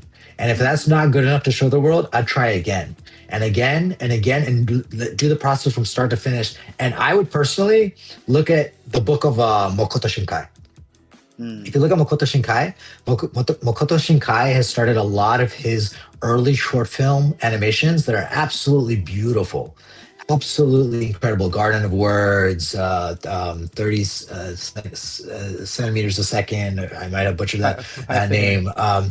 Five, yeah, Your exactly. name, Uh, তারপরে weathering well, with not you. your name. Yeah, before your name. I'm talking before the features. I would not even look at the features because the features are full teams. Features are like it's Comics Wave Pro. It's like the full team, right? I would look at the early short films. Is what I'd personally do. Makoto Shinkai back then used to do the whole thing on his own. So he'd do every step of the process through the Adobe Suite and use Adobe Animate to bring it all together, and even use real references from real photographs he took of actual backgrounds to create realism. And if you look at the ones from back in the day, Garden of Words and what have you, looks beautiful, looks surreal. And people are like, how did he do that? You know, people look, if you look at Makoto Shinkai and you study Makoto Shinkai and you study how he makes his anime from start to finish, a lot of the short films he did, like Voices of a Distant Star, completely on his own. It was Children who student film chase false project. voice. Children who has lost voice, exactly. Like a lot of it's all on his own, a little bit of help here and there. But if you look at it and you think about doing it that way, I can see someone trying to put in a lot of, like what we talk about, time, right? Yeah. I can see a lot of people putting in time to try to learn the process and then very quickly realize that, oh, this is very hard. So I wish AI is a tool that I could use to become, to make anime. And that's how I can see someone who looks at anime AI and be like, see, if I do it like the AI, I can convince myself that the world is going to become AI one day. So why not try to make AI? Because they can't, because that's the wall, right? There's that wall. Whoever reaches that wall because they're trying to make anime and then they hit this wall. This wall is the wall of difficulty. This wall is the wall that in order to break this wall, it's going to take you years to learn. And this wall is the wall that also convinces people AI is nice. Like actually, AI is a nice tool. I don't have to work that hard. But those that try to go through that wall and put in time and sweat and hours and stay up at night and they just try and they try and you finally break through that wall, that quality of work is how you get to Makoto Shinkai. Okay, now we have came to an end of the conversation. We will end this podcast with a quick Q&A. Ferdous bhai and Shishir, do you guys have anything to say? আজকের পডকাস্টটা করার পরে আমি অনেক কিছু বুঝতে পারছি, যেমন কিভাবে কাউকে অ্যাপ্রোচ করতে হয়, দেন কিভাবে ডিসিশন নিতে হয়, দেন আরও অনেক কিছু। সো এটা আমার জন্য অনেক হেল্পফুল ছিল, যেমন শান্ত ভাইয়ের জন্য ছিল। যেমন শান্ত ভাই একটু আগেই বললো যে মানে কাজ করতে করতে এমন একটা সময় আসে যে আর কিছু করা যায় না। সো আমার ক্ষেত্রে ওইটাই, কিন্তু আমিও ট্রাই করবো এখন থেকে ফিক্স করার। এটা একটা মানে এটা একটা গেম চেঞ্জিং বিষয় অডিয়েন্সের জন্য। আমি বাংলাতে বলছি বিষয়টা, তোমরা যদি পুরো বিষয়টা একটু ভালোভাবে খেয়াল করো তাহলে এখানে দুইটা ইম্পর্টেন্ট জিনিস আছে। একটা হচ্ছে বার্ন আউট আর একটা হচ্ছে স্টিক টু ইয়োর ওয়ার্ক। ঠিক আছে, তুমি যদি কোনো কিছুতে ডেডিকেটেড থাকো তাহলে অবশ্যই কিন্তু তোমার বার্ন আউট কাজ করবে। তো আমাদের সাই হক যে বিষয়গুলো আমাদের সাথে শেয়ার করলো, এই কিন্তু এই দুইটা জিনিস, এই দুইটা মেইন প্রবলেমকে কিন্তু সলভ করে দিচ্ছে। ঠিক আছে, so it's a very important thing. Please তোমরা এটা একটু ট্রাই করে দেখবা কাজ করে কিনা। I am truly blessed to be in this podcast, and I have learned so much about anime industry and many things about anime and the artist and the Japanese culture and many things from you that I didn't know before, and I thank you for that. I have prepared some basic questions that I wanted to know about. Some of the answers are already given through the conversation, but the question that haven't been answered, I will do that. There are quite a lot of questions. Is it true that in the studios there is a overwork culture? Yeah, definitely. I would say that is I would say overwork culture is more of just a studio thing. It's a cultural thing, but also at the same time, it's a world thing. I think right now there is a gap between results and work, and because the results are harder to achieve, we have to work a lot harder to achieve them in terms of production. And so, yeah, there's a big demand for overwork, obviously, but those that think that that's normal will continuously, the leaders of that environment will continuously create an environment of overwork. But like, for example, at DR Stagio, we don't believe in that. We believe in healthy work-life balance, working from remote, working from home. We allow for a lot of, we allow people to bring their kids to the office, things that aren't really normal in a work setting, but we believe in that because we want to combat overwork culture. We don't like the idea, I personally don't like the idea of people with their sleeping bags sleeping in the middle of the night at our studio because they have to just, go home, go home to your families, go home and do what it takes to feel balance, right? So it's an effort that everyone has to make to continuously not be overworked, but honestly, it comes down to the leaders of your organization. If the leaders of your organization work towards a healthy lifestyle, healthy work-life balance, that is a place you should look at working at. If it's a place of overwork, I wouldn't support it as much. I don't think it's a very healthy thing to support overwork in an environment because it's the normal thing to do. I think that creates a culture of toxicity, and people become very toxic, and people don't even watch the anime they make. Very normal thing here, where animators will just work on one anime and then work on another anime, and they won't even watch the anime they make because there's too much pain and there's too much torture associated with working overnights trying to make this happen. So yeah, I think overwork is an issue that we're trying to beat today. Yeah. Okay, on to our next question. As you have many experience in anime production, that to make an anime in an anime production, which scene, it can be action or can be background, I want to say which part takes the most time.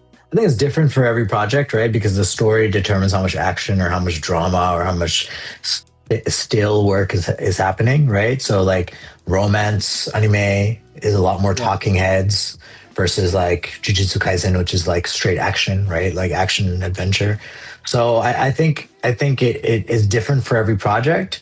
But when it comes to like the bottleneck of time, like what takes more time in a production than not, I would say is probably more in the pre-production development process, which is storyboarding, script work, things that have to be locked down in terms of what's happening, what will be animated, and then asset development, background development, character design. All of these come together, and then production happens in a seamless. We ultimately goal to make it a seamless way, but the development takes a lot of thought because you only have one chance to really get to that point.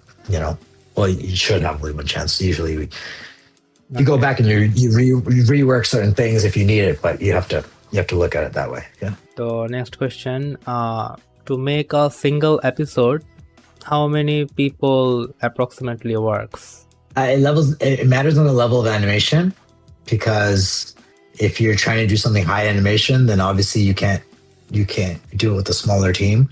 But if we're talking about minimums and you're talking about minimum quality and you're talking about like something that isn't very anime, it's like more poster based or puppet based animation, minimum could be one person. It could just be Okay. There's not really a. But if you're trying to do like anime level, like adaptation of a manga, then you got to bring up a full team, and that team could be 6-7 people, which will take a long time. It could be 20 people if you want to do shorter. It could be 120 people if you have to do multiple episodes. And if you're just talking about one episode, then 120 could be done quite decently. And yeah, there's a lot of factors when it comes to those kind of questions. They're harder to answer simply because the things you have to keep in mind is schedule, resource, budget, and time, right? Like how much time you have to make it along with the schedule. So we always ask those questions. It's why there's not really a flat rate budget for anime, right? Because nothing costs the same way as they do before, because time, like we talked about in this podcast, time matters a lot. So you have to really put in a lot of time into figuring out how much time it's going to take to make something. Yeah, we all have limited time and limited energy for certain things. And Yeah. so that's why we have to live up to our full potential and make the proper utilization of our resources. Is it a myth that the animator gets less salary in the studio? I wanted to say, is the studio gives proper salary to the animators now? Yeah, I can't speak to other studios per se. I mean, I can tell you that, like, for the studios that I have worked for, like Toei Animation, it's the myth is false. I think Toei Animation and DR Studio believe in proper payment for their artists and properly pay them and reward their artists for the compensation of what they do. But it's also a relative scale, because what you're asking also is, how's the economy doing? You know, Yeah. if the value of the yen isn't very high, then doesn't matter how much you get paid, you're not getting as paid as much as if you're being paid in, like, say, US dollars or whatever, you know, if it's higher, you know. So the economy of a nation state also matters when it comes to looking at how people are being paid, not just in the anime industry, but just in the industry in Japan in general, you know? So, but to answer your question in terms of, like, I don't want it to sound like a cop out, like, where it's like, is it true that animators are not being paid enough for their work? My personal belief is, in the overall industry, they should be paid more. You know, I think, you know, I don't know, I can't speak to other studios and how they pay them, so I can't tell them they're not paying them enough or what have you. But I think artists can always be paid more, and that's a thing. Again, like I said, you have to work towards, you know. And so the way it works is, you first create a healthy working environment, and then you pay properly and go from there. You know, I think studios that I've seen do it right, like at Toei, for example, like Toei Animation, you want to treasure longevity of an artist, and that's the idea when you're coming to compensation. Okay, so it's cleared. My next question is, between a manga author and the studio, does ever conflict happen? Like manga author wants the story to go this way, but studio does another way. Does ever conflict happen? I think it depends on how big the manga is. So if the manga is very, very, very successful, like One Piece or what have you, then I think the mangaka is treasured for their opinion, right? Like, you want to know what Oda Sensei thinks about your anime. Like, is it being made to Oda Sensei's vision, you know, of what he sees? Because you want to strive for that. You want to, as a producer, foremost, strive to capturing the vision of Oda Sensei, because you just want to make a good anime because you're a fan of One Piece, you know? But if it's not like a One Piece level legacy manga, it's new, it's popular, it's best-selling, what have you, and you're making it as an anime, then the anime adaptation becomes less about, it becomes an adaptation, right? It becomes a real adaptation in the sense that the studio has to think about how to properly do it and adapt it into anime versus the mangaka, what their vision was for manga. Perfect example to look at is like Vinland Saga. So Vinland Saga, for example, if you read the manga and then you watch the anime, it's all told in the anime is telling it in a different story. It tells it in a different type of storytelling, more cinematic, more for moving picture. Versus the manga, you start at like the opening page as a rune stone, a stone where it has a rune of Vikings, and then you go into the manga was more brutal. Yeah, exactly. Yeah, there's a lot of it, a lot that was shown, and a lot more.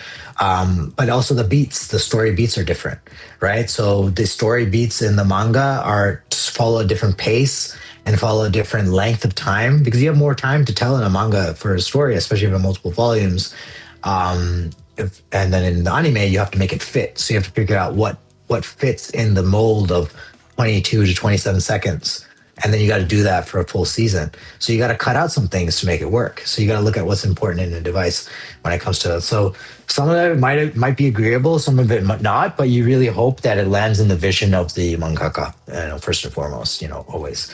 Does it have conflicts? I think there's stories in the history. I think it's an easy Google to see who's not happy with the manga, the adaptation into anime format or not.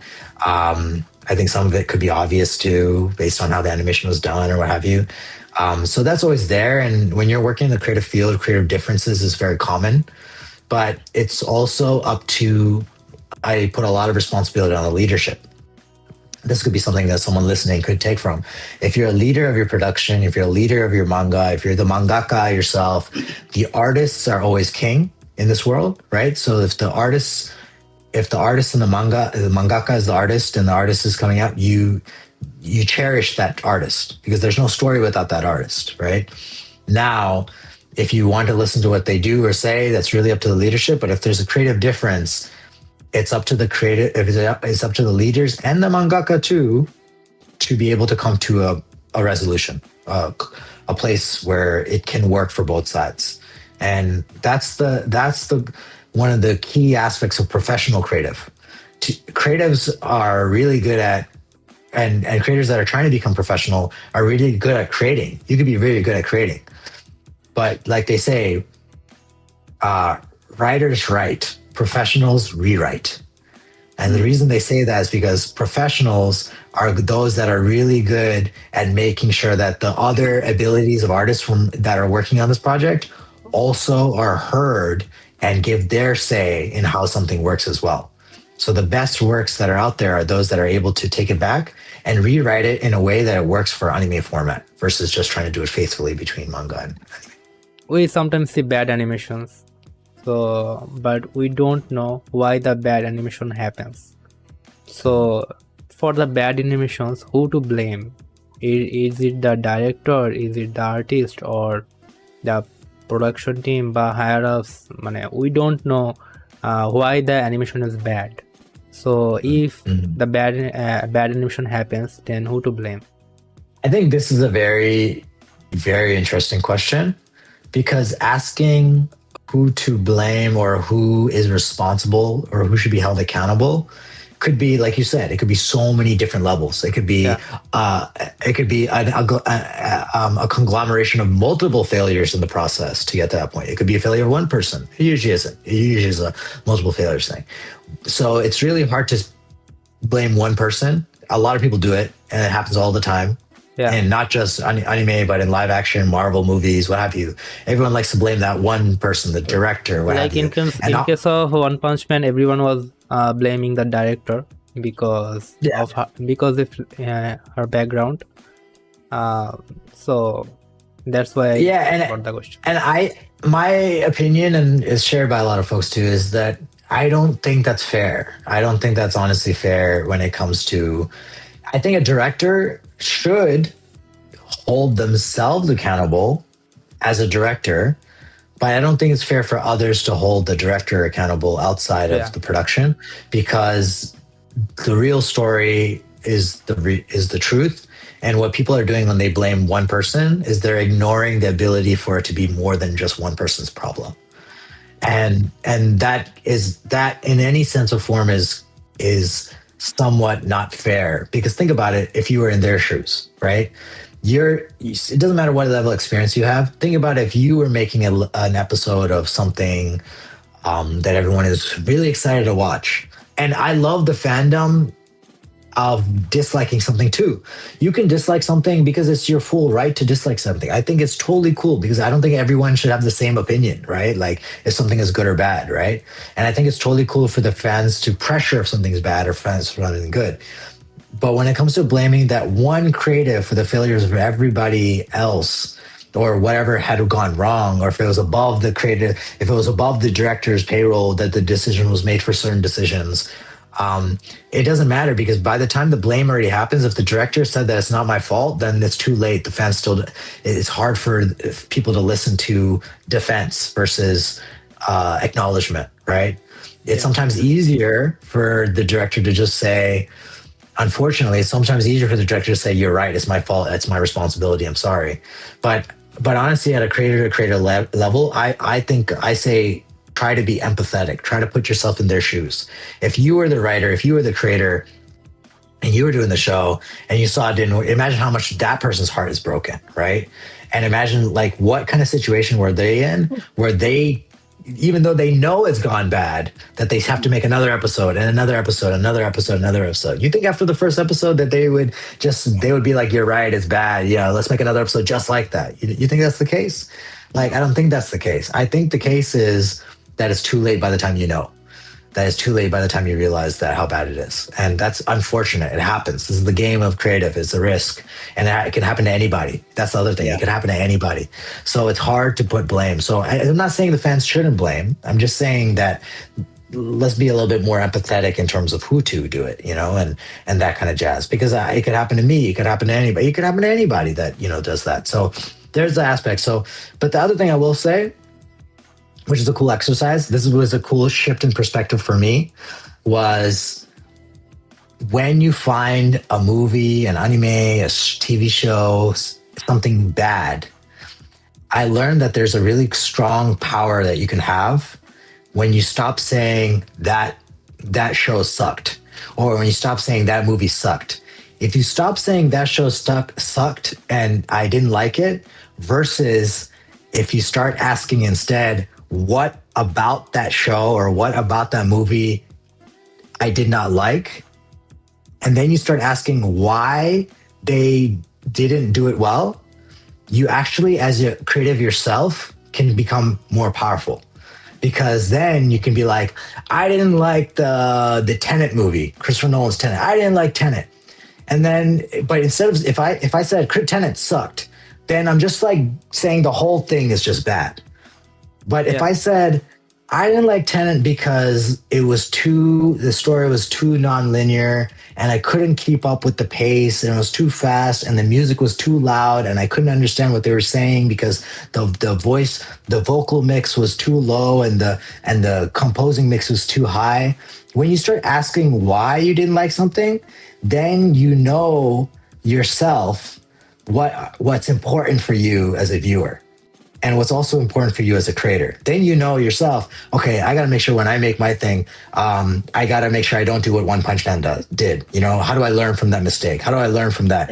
Yeah. And if you start saying that, then it becomes less of a conversation of, oh, that was bad and that was good. And you start asking yourself, okay, let's make sure that doesn't happen again. We pay attention to when something is good, but pay attention more when something is bad.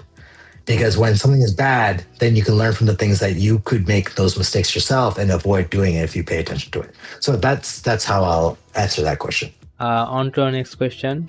As Bangladeshi in Japan, are there any disadvantages? Like if a Bangladeshi goes to Japan and wants to work in their environment, and will they face any disadvantages? Have you faced any disadvantages? Yeah, it's a question of being different, right? I think and you guys heard a little bit of my childhood stories. There's a million childhood stories. I have more, but but as you know, Japanese people are very polite. Right. It can be a little different, but definitely. And I've lived in multiple societies now to be able to make this call. And I think as a Bangladeshi in Japan, you stand out. You are different, but I also feel like that's another part of your superpower. I think that it's really easy to say, I don't fit into the society because I don't look like them, I don't talk like them, I don't act like them per se. Versus if you just take that mentality and you just turn it around and you say, I'm different, I don't talk like them, I don't look like them. It doesn't have to be Japan. I'm unique. Then you can be like, I bring something that no one else can bring to the table. I can draw a little bit differently. I can add ideas and little bit things that are a little bit different in your production because I'm not from the same background as you. And then you'll also start to do something really special, which is in the environments and studios that don't value your opinion for being different, that's not a place you want to work anyway. You don't want to work in a place where you have to be just like everybody else to succeed. You want to be in a place that like at DR Shalaja, we do the same thing. We celebrate if you celebrate your differences. We celebrate your uniqueness. If you are in a place that celebrates you and values you on your opinion because they're like, say to you, they're like, hey, you're a Bangladeshi. What's the forest feel like? What does the forest look like in the Gram in Bangladesh versus the village side in Japan? Yeah. And they're asking that because they know that you have a different view of what the forest looks like. So you can help create a background that looks different in their fantasy world than every other anime that's doing a Japanese background bamboo forest. Yeah. Right? So you get have yourself a different into culture. a place. And you can It's a power. It's a beautiful mindset. Yeah. So you get yourself in a place where it values your opinions and values your differences and values your ability to be unique, and then do the next step, which a lot of people miss. Then you got to meet them halfway. You got to respect them for their culture. You got to respect them for their language. You got to try to learn the language. You got to try to learn the culture, and you got to show them that you are trying to learn as much as you're trying to learn their culture and learn to be a part of their society as much as they are trying to accept you into the society. Because I think a lot of people also run into the big mistake of saying, they don't like how I look. Forget these people. They're horrible people. And they come to this quick conclusion. And I'm like, why is that mentality there?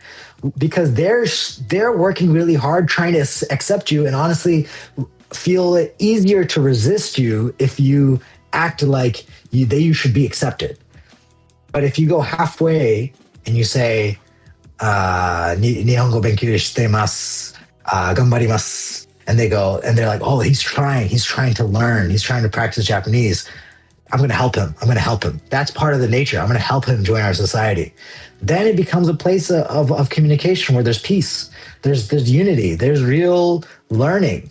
And then you can learn from their lessons, and then they can learn from yours. There's one thing that Bangladeshis and Japanese people have very common that not many other cultures have, which is a connection to nature. Yeah. Bangladeshis are raised around an immense beauty and connection to nature like not many societies in this world. Yeah, and we romanticize it in our poetry, in our stories, and in the things that we've been nominated for Nobel Prizes in literature for, right? Like Bangladeshis have a superpower of creativity like nobody else.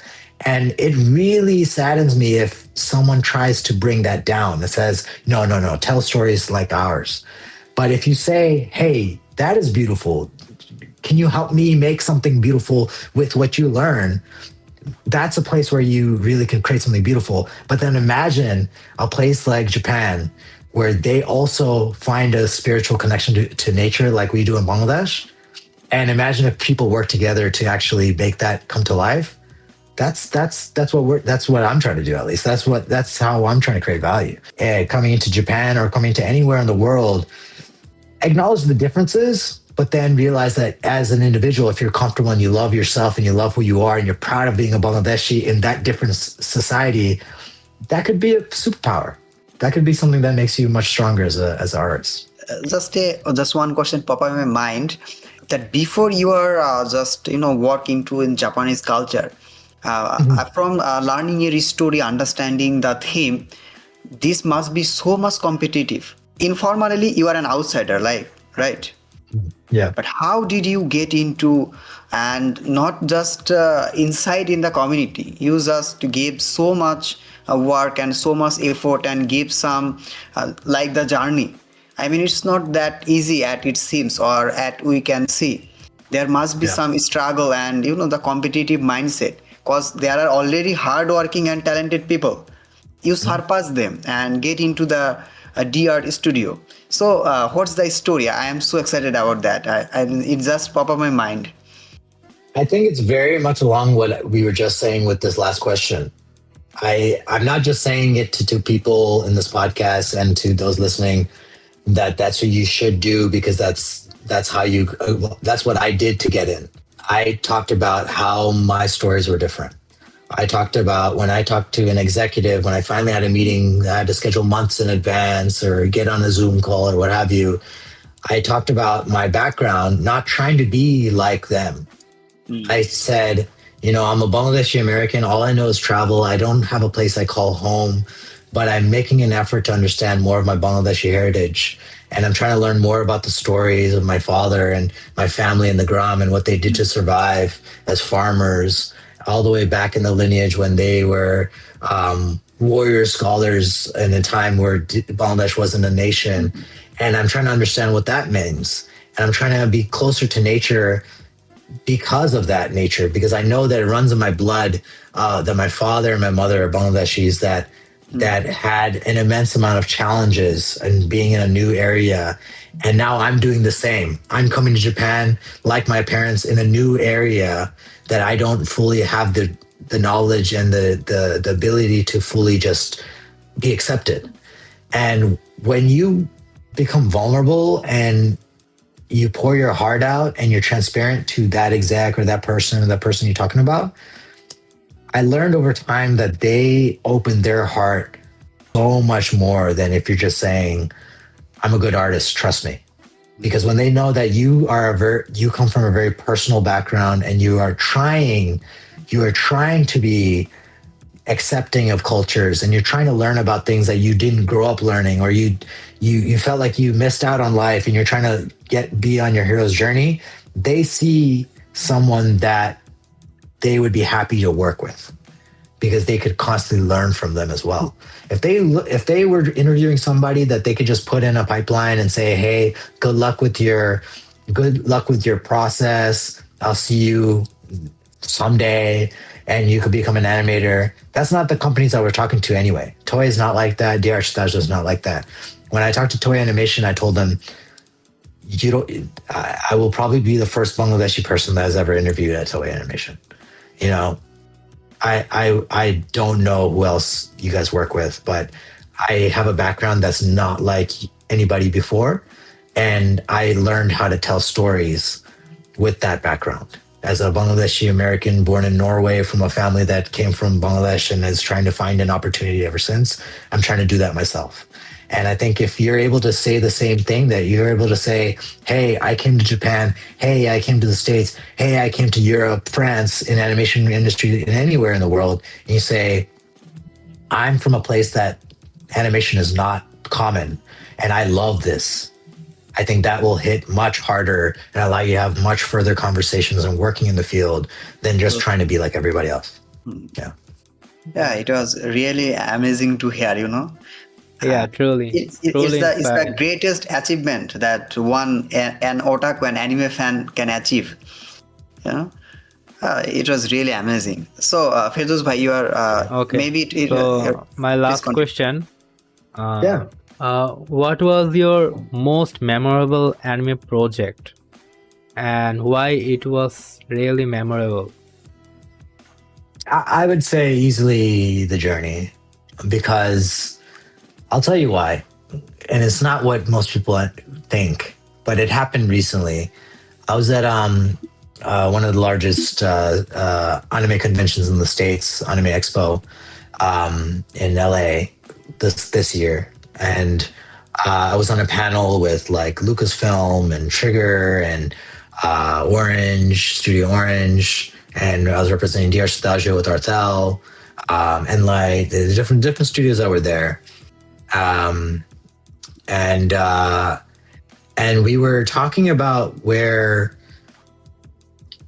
what projects we were all working on, right? We were all talking about the things, questions from the audience, what have you. And I wasn't planning, like, I have a background in anime that people could look up. Sure, they could Google, what have you. But it's not like where I've worked on, like, where I get to say that I produced and created Attack on Titan from scratch, or like I get to say that like I'm one of the creators of Dragon Ball Z. Like, none of that is true. I'm not that person. I'm next gen anime creator, producer, writer, right? So I didn't have much to say in like taking credit for a lot of the bigger things, but there were only like when they did open up the Q&A, they opened up the questions, and I think they allowed for like 4 or 5 questions. And I expected, okay, I take a step back and I let the fans ask questions because Trigger did Cyberpunk Edge Runners, Orange did the reboot of Trigun. Lucasfilm has Star Wars Visions coming out. You know, D-Art has things coming out as well, but nothing where like we can talk about the D-Art stuff where I can answer questions about the D-Art stuff, but Arthel's also there and he's answering questions about, and we would beautifully knock it out of the park. But out of the 5 questions or 4 questions, there was like one question about Star Wars, another question about, you know, Cyberpunk, whatever. And the second to last question, someone stood up and said, "Hey, Sy, I have a question for you." And I was like, "What?" And the beautiful fan was like, "Yeah, I watched the journey and I loved the journey, and and I saw a bit of myself represented on screen when I saw the journey, and it meant a lot to me. And tell me your journey about what it took and what you found special about that, about being a part of that process."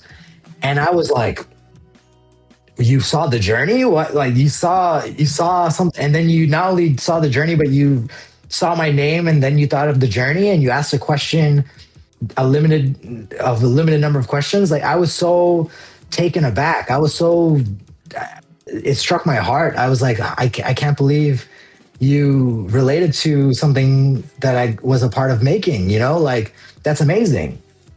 And then I really thought about it and I was like, I think the journey is a very special project for me because I don't even realize who's seen it.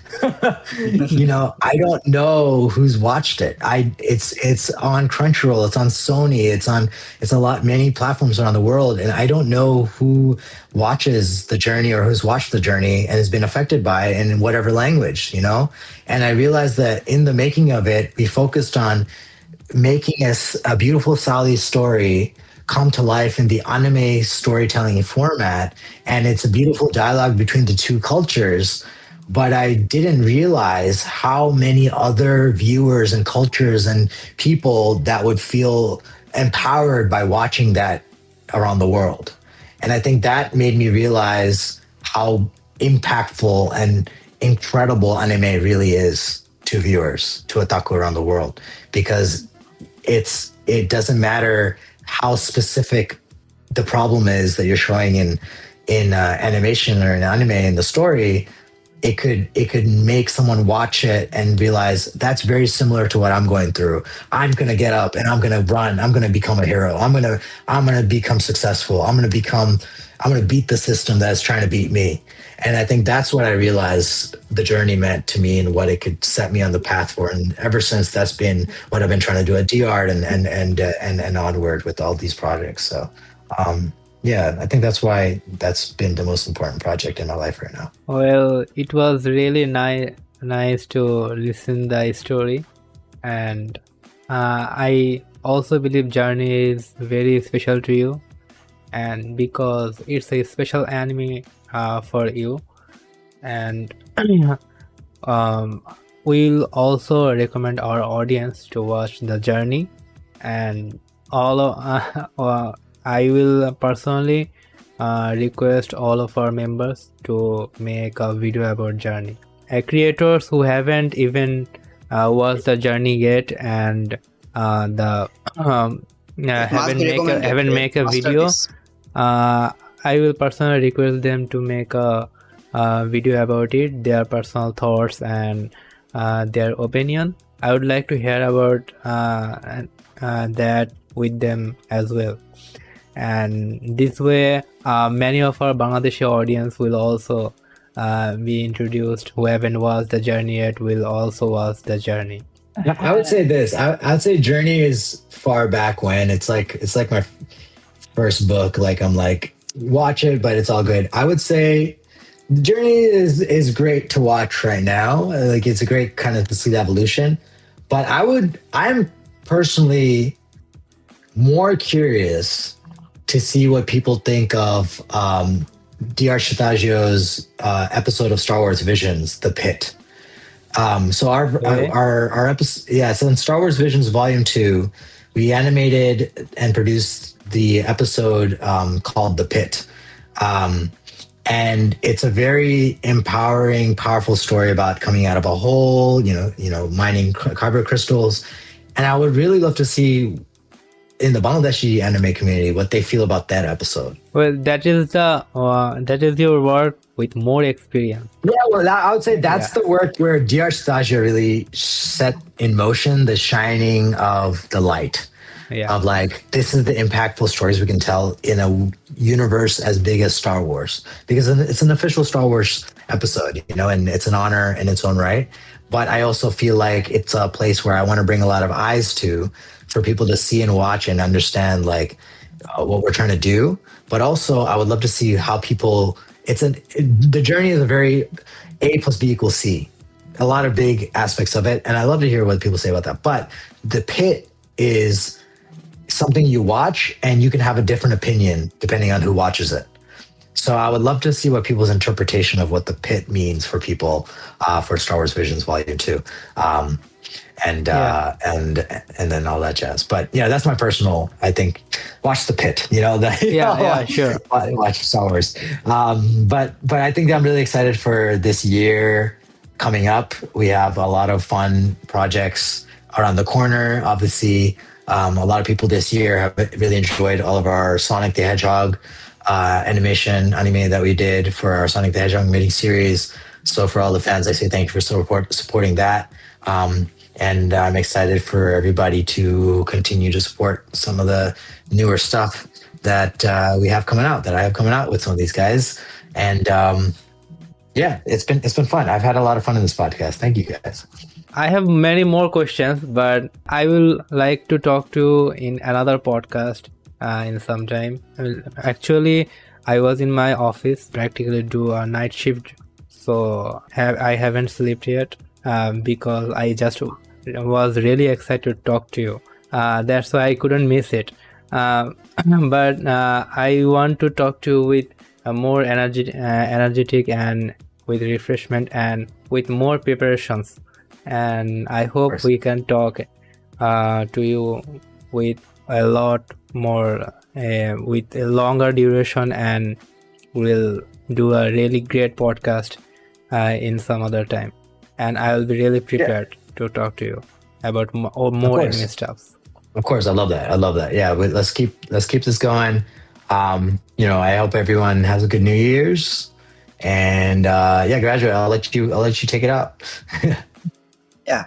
Thank you, sir. But if you don't mind, there are a few subscribers who has some request. The Q&A. Yeah. So I mean, they ask a lot of question. Some of our subscribers are very fond of you. They followed you and they just try to watch your work so many times. So they ask me so many questions. So I try to make it a Q&A or just a quick Q&A. You just have to work in within maybe 5 to 10 seconds. So if you don't mind and if you have time, can I start, sir? There are 40 questions completely based on the audience demand. Okay, I'm starting. Shishi, are you comfortable? আমার net চলে গেছিল। Okay, so first question. What was the first anime you ever watched? What was the first anime I've ever watched? I think it was Vampire Hunter D. Bloodlust. Was it? Yeah, it's either Vampire Hunter D Bloodlust or no, it was Mononoke Hime, Princess Mononoke. Yeah. Okay. Which anime made you fall in love with anime? Wow, what a question. I mean, I have to give it to. Though I have the plot to say that that's not my question. That's the audience question. Yeah, no, it's a beautiful question. I know the answer. I know the answer, and it's Roy Kenshin, Samurai X. So Samurai X, Roy Kenshin. Yeah. Who is your all-time favorite anime character? I know it's a very tough question to answer, but it is a very tough question, but I actually have somewhat of an answer. I think that's it. Yeah. I really like Kiritsugu from Fate Zero. Because he's like an interesting, tragic anti-hero, very Shakespearean, who has to make very, very hard choices. Actually, this question is so much popular. I don't know why everyone asks this. Who is the strongest anime character in your opinion? I mean, Goku. Well, He's a god. Yeah. Yeah. Like, people go One Punch Man by rule, by nature. Gojo by rule and by nature of the world. He's undefeated, repels everything. And then One Punch Man by rule, by nature. His punch should be able to defeat anything if he tries all the way. I was like, that's great. The moment you go Ultra Instinct, it's all over. Like, then Goku as an Ultra Instinct being is no longer a character. He's not a character you're fighting. You're fighting the Dragon Ball Z universe, the energy of the universe, which is saying that if One Punch Man has the ability to destroy the universe, that's a different type of character. That's not Saitama.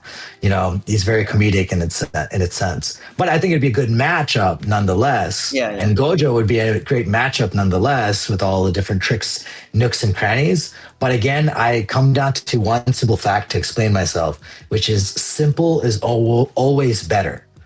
And Goku's rise to how he became Ultra Instinct is a journey that you can learn so much from to get to a point of relinquishing ego and emotion and thought and pure goodness and innocence for the sake of others' humanity, that you become a blank state of Zen mentality of muscle memory and fighting instinct to beat anything that's above you and in front of you, and in elevating your status of a god versus domain expansion and all this. I'm going to hurt a lot of fans from saying this, but I understand that. But I learned nothing from domain expansion. What am I supposed to do with domain expansion in my life? Like, It's just a copy from Bleach. Bankai. Right. And like there's the other thing about like Saitama where everyone's like, yeah, if you do 1,000 push-ups and 1,000 whatever and 1,000 this and that, you can become like Saitama one day. That's fine. But Saitama's like personality really, really like bothers me. Like, Yeah. He's like a fun character. He's a fun character, but if you told me Goku versus Saitama and then you're like, who would win? I would be like, I hope. I don't know the answer, but I hope Goku wins. It's very debatable, but that's my opinion, obviously. Okay. Next question. Which anime made you cry? Oh my goodness, so many. But the one that comes to mind of the one that made me cry the most is Clannad. Have you seen Clannad? Yeah. It's an old romance arc. Heartbreaking romance anime.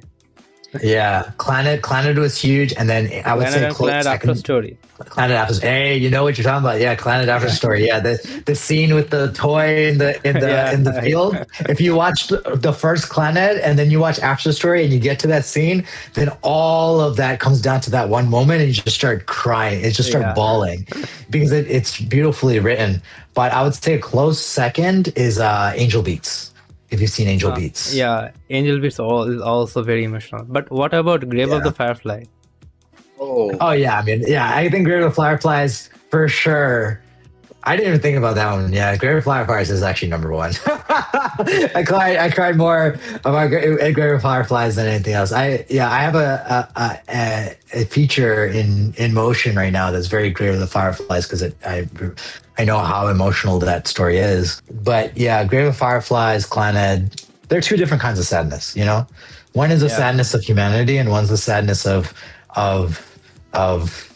parenthood, being able to control what you can as a father and not being able to control what you can and then running away from your feelings because that becomes the thing that's normal in our society, unfortunately, is you run away from your responsibilities and your feelings if they become too hard. And then you have to deal with the consequences of what that's like afterwards. So Clannad is another story. I think just watch Clannad, watch Grave of Fireflies, and watch Angel Beats, and then you'll learn to never be a jerk ever again. Which anime character would you want as your best friend? Want as my best friend? These are amazing questions. Oh, Maybe best friend. I mean, Naruto would be a good friend. Naruto But would be a now good friend. Naruto will be obsessed with you then. Yeah, it's true. Best friend is very interesting. Best friend is Zoro? someone. Oh, Gin from Gintama. Yeah, Oh. Yeah, Gintama. Gintama. Yeah. Gin would be amazing. Yeah. He'd be because he's just like he's best Very- friend very material. fun He's like friend. everyone's best friend. Yeah. Yeah. He's like very fun friend with like really good human values, like Yeah, really that's- strong human that's values. I am a huge fans of Gintoki. I wish I could have a separate podcast with you, just completely based on Gintama. You know, there are lots of things. Do you remember that episode where Gintama lost his memories? It was really fun to Oh watch. yeah. And then everyone has to be like everyone is trying to be someone else. Yeah, and it's so- like I'm your, and then everyone's like I'm your lover, and the guy's like I'm your lover. Yeah, I remember. Yeah.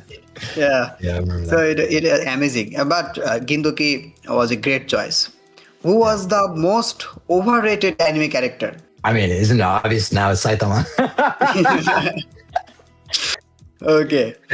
just that's a personal thing. Like, there's no real reason. It's just like his character is great and it makes me laugh and he's funny. But ultimately, I'm very serious. Anime is like a serious thing to me. So it's like that's great. That's cool. You know, whatever. What anime power or ability do you want in your real life? Oh, teleportation. Teleportation. Yeah. I would like to teleport. I thought you could tell about the shadow clone jutsu so that you can work more. I mean, that's where it comes from. Is the idea to be in many places at the same time, like teleportation would allow me to do. It just allow me to get rid of travel as a time restraint. So I could be like, take a meeting here, go back home to my family and in the States and, you know, talk to them. You know, it'd be nice to not have distance be a problem. Which anime fandom is the craziest? Oh. I mean, in a good way, Sailor Moon. Because Sailor Moon was, and I'm going to turn this question on its head. Sailor Moon is an incredible phenomenon that happened in anime that was the start of the magical girl genre, shoujo genre. And not the start, but the popularization of it. And it allowed us to really start loving and highlighting more than ever, and even more now, we make more effort to do Sailor Moon in the sense of empowering female characters, because I think female main characters are more powerful in set by Sailor Moon than male characters when it comes to the trials and tribulations and challenges that they have to face, because they're facing so much. Male characters have a lot of challenges and tribulations in anime as well, but female main characters that are very empowering, and especially even more empowering to those that watch it, they last and they become classic and they become timeless and they become part of someone's identity. And I love that. I love what Sailor Moon has done with their fandom and those that love Sailor Moon, who they are as fans, because they celebrate others. They celebrate just the celebration of that kind of empowerment. And I think that's something that we shall strive for in the world of anime fandom, for sure. Which anime disappoint you the most? Wow, what a question. I love Tower of God. Tower of God is a great manhwa from the Korean world. And I just thought it's mismanaged. There's a lot that's gone on, up and down, what have you. So it would also land into the territory of like remaking, you know. And I would also say, if we're going to stick to Japanese, Tokyo Ghoul could have also been done a little bit. Tokyo Ghoul first season was amazing, but Tokyo Ghoul should have continued from where it left off in the first season and continued forward, because the manga has so much road to travel before you came to Tokyo Ghoul Re, which we worked on. And so that's Yeah, I would do it differently. So I would say Tower God Tokyo Ghoul, but more to Tokyo Ghoul now that I think about it. Yeah. This is the last question. Who is actually I am not sure should I ask this or not, but which anime character do you hate most? I don't really hate an anime character per se, but maybe their job is to make me hate them, so then that they're doing a good job. So if it was like that, where I hated the way I don't like Gilgamesh. Uh, Because Gilgamesh represents King of a Babylon. dark, yeah, and it represents a dark truth within us that is true, but I don't like it. So I hate it because I don't like the fact that humans are this way, that we are like this way, which is that ultimately at the end of the day, our greed is what will motivate us the most. A hated character of mine because he's a good villain. That kind of answer. Yeah, your thoughts about Gilgamesh wanting to marry Saber. Yeah, see, that doesn't make any sense to me. Yeah, that's like that goes into straight like objectification. Like it just lands in the state of like, oh, I am entitled to this. I'm entitled to having to marry. I'm entitled to marry. You know that you should be married to me. What have you? Yeah, that's exactly it. Yeah, that plays into why I also hate that mentality, because I don't think anybody's entitled to somebody else, and I don't think anybody belongs to somebody else, especially in love, when it comes to love and traditional romance, or even untraditional romance.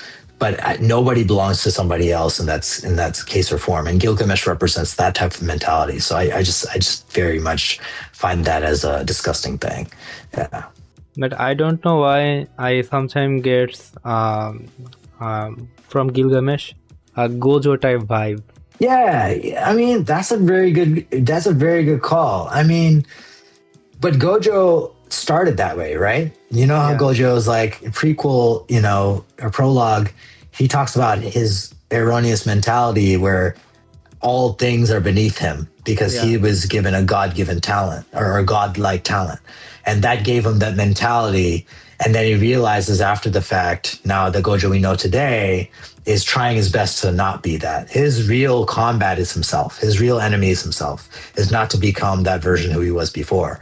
And so I think that makes him a redeeming antihero, which is why Gojo in my mind is okay, because he's trying to not be a bad guy. He's trying to not be that person, and he's trying to be better and create another generation of people that can ultimately be powerful enough to defeat him, which is the Jujutsu Kaisen in general. But why he saves them and what have you.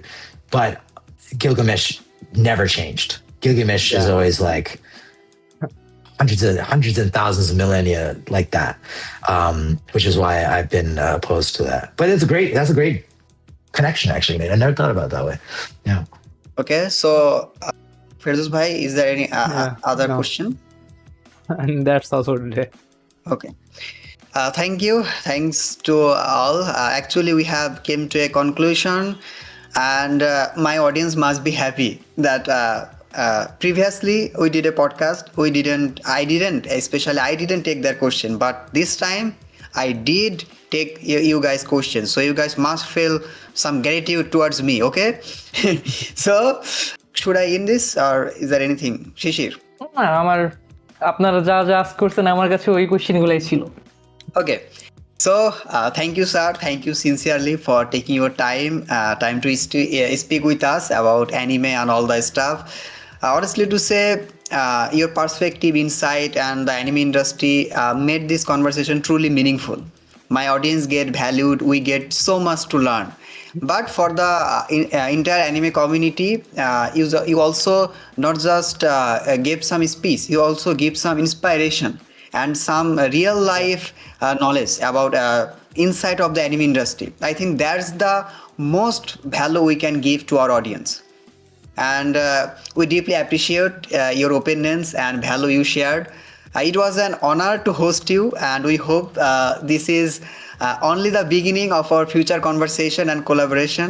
In near future, we'll talk about a lot of things. So wishing you continued success in all of work ahead. This is Graduate Otaku signing off from this podcast, and warm regards. Thank you, guys. Thank you. No, it's been a lot of fun. I didn't realize this is a 4 hour long podcast, but time flew because we're having a good time. So until next time, but I wish everybody a happy New Year whenever this comes out. But thank you so much, guys. Thank you. And for the audience, we plan to end this within 11 a.m., but it's almost 1 p.m. Okay, so time is really relative, and I always get inspired, and whenever I talk with Sy Huq, I just time is so relative. I don't know how time flows. Well, it was a pleasure to talk to you. It was very fun, and I really enjoyed. And it was an honorable moment to talk to you.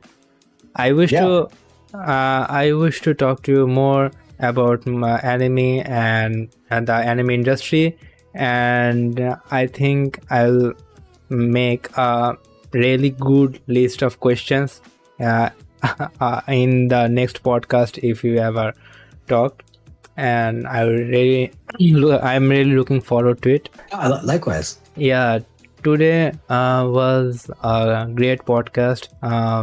We started at probably 9:30 and it's almost 1 p.m. So I don't know when the time flew so fast, but when we talk about anime, it's really fun to talk about this stuff. I even forgot my back pain. Yeah. Okay, thank you everyone. Thank you for your time. Don't subscribe if you're not an anime fan. See you in next podcast. Bye.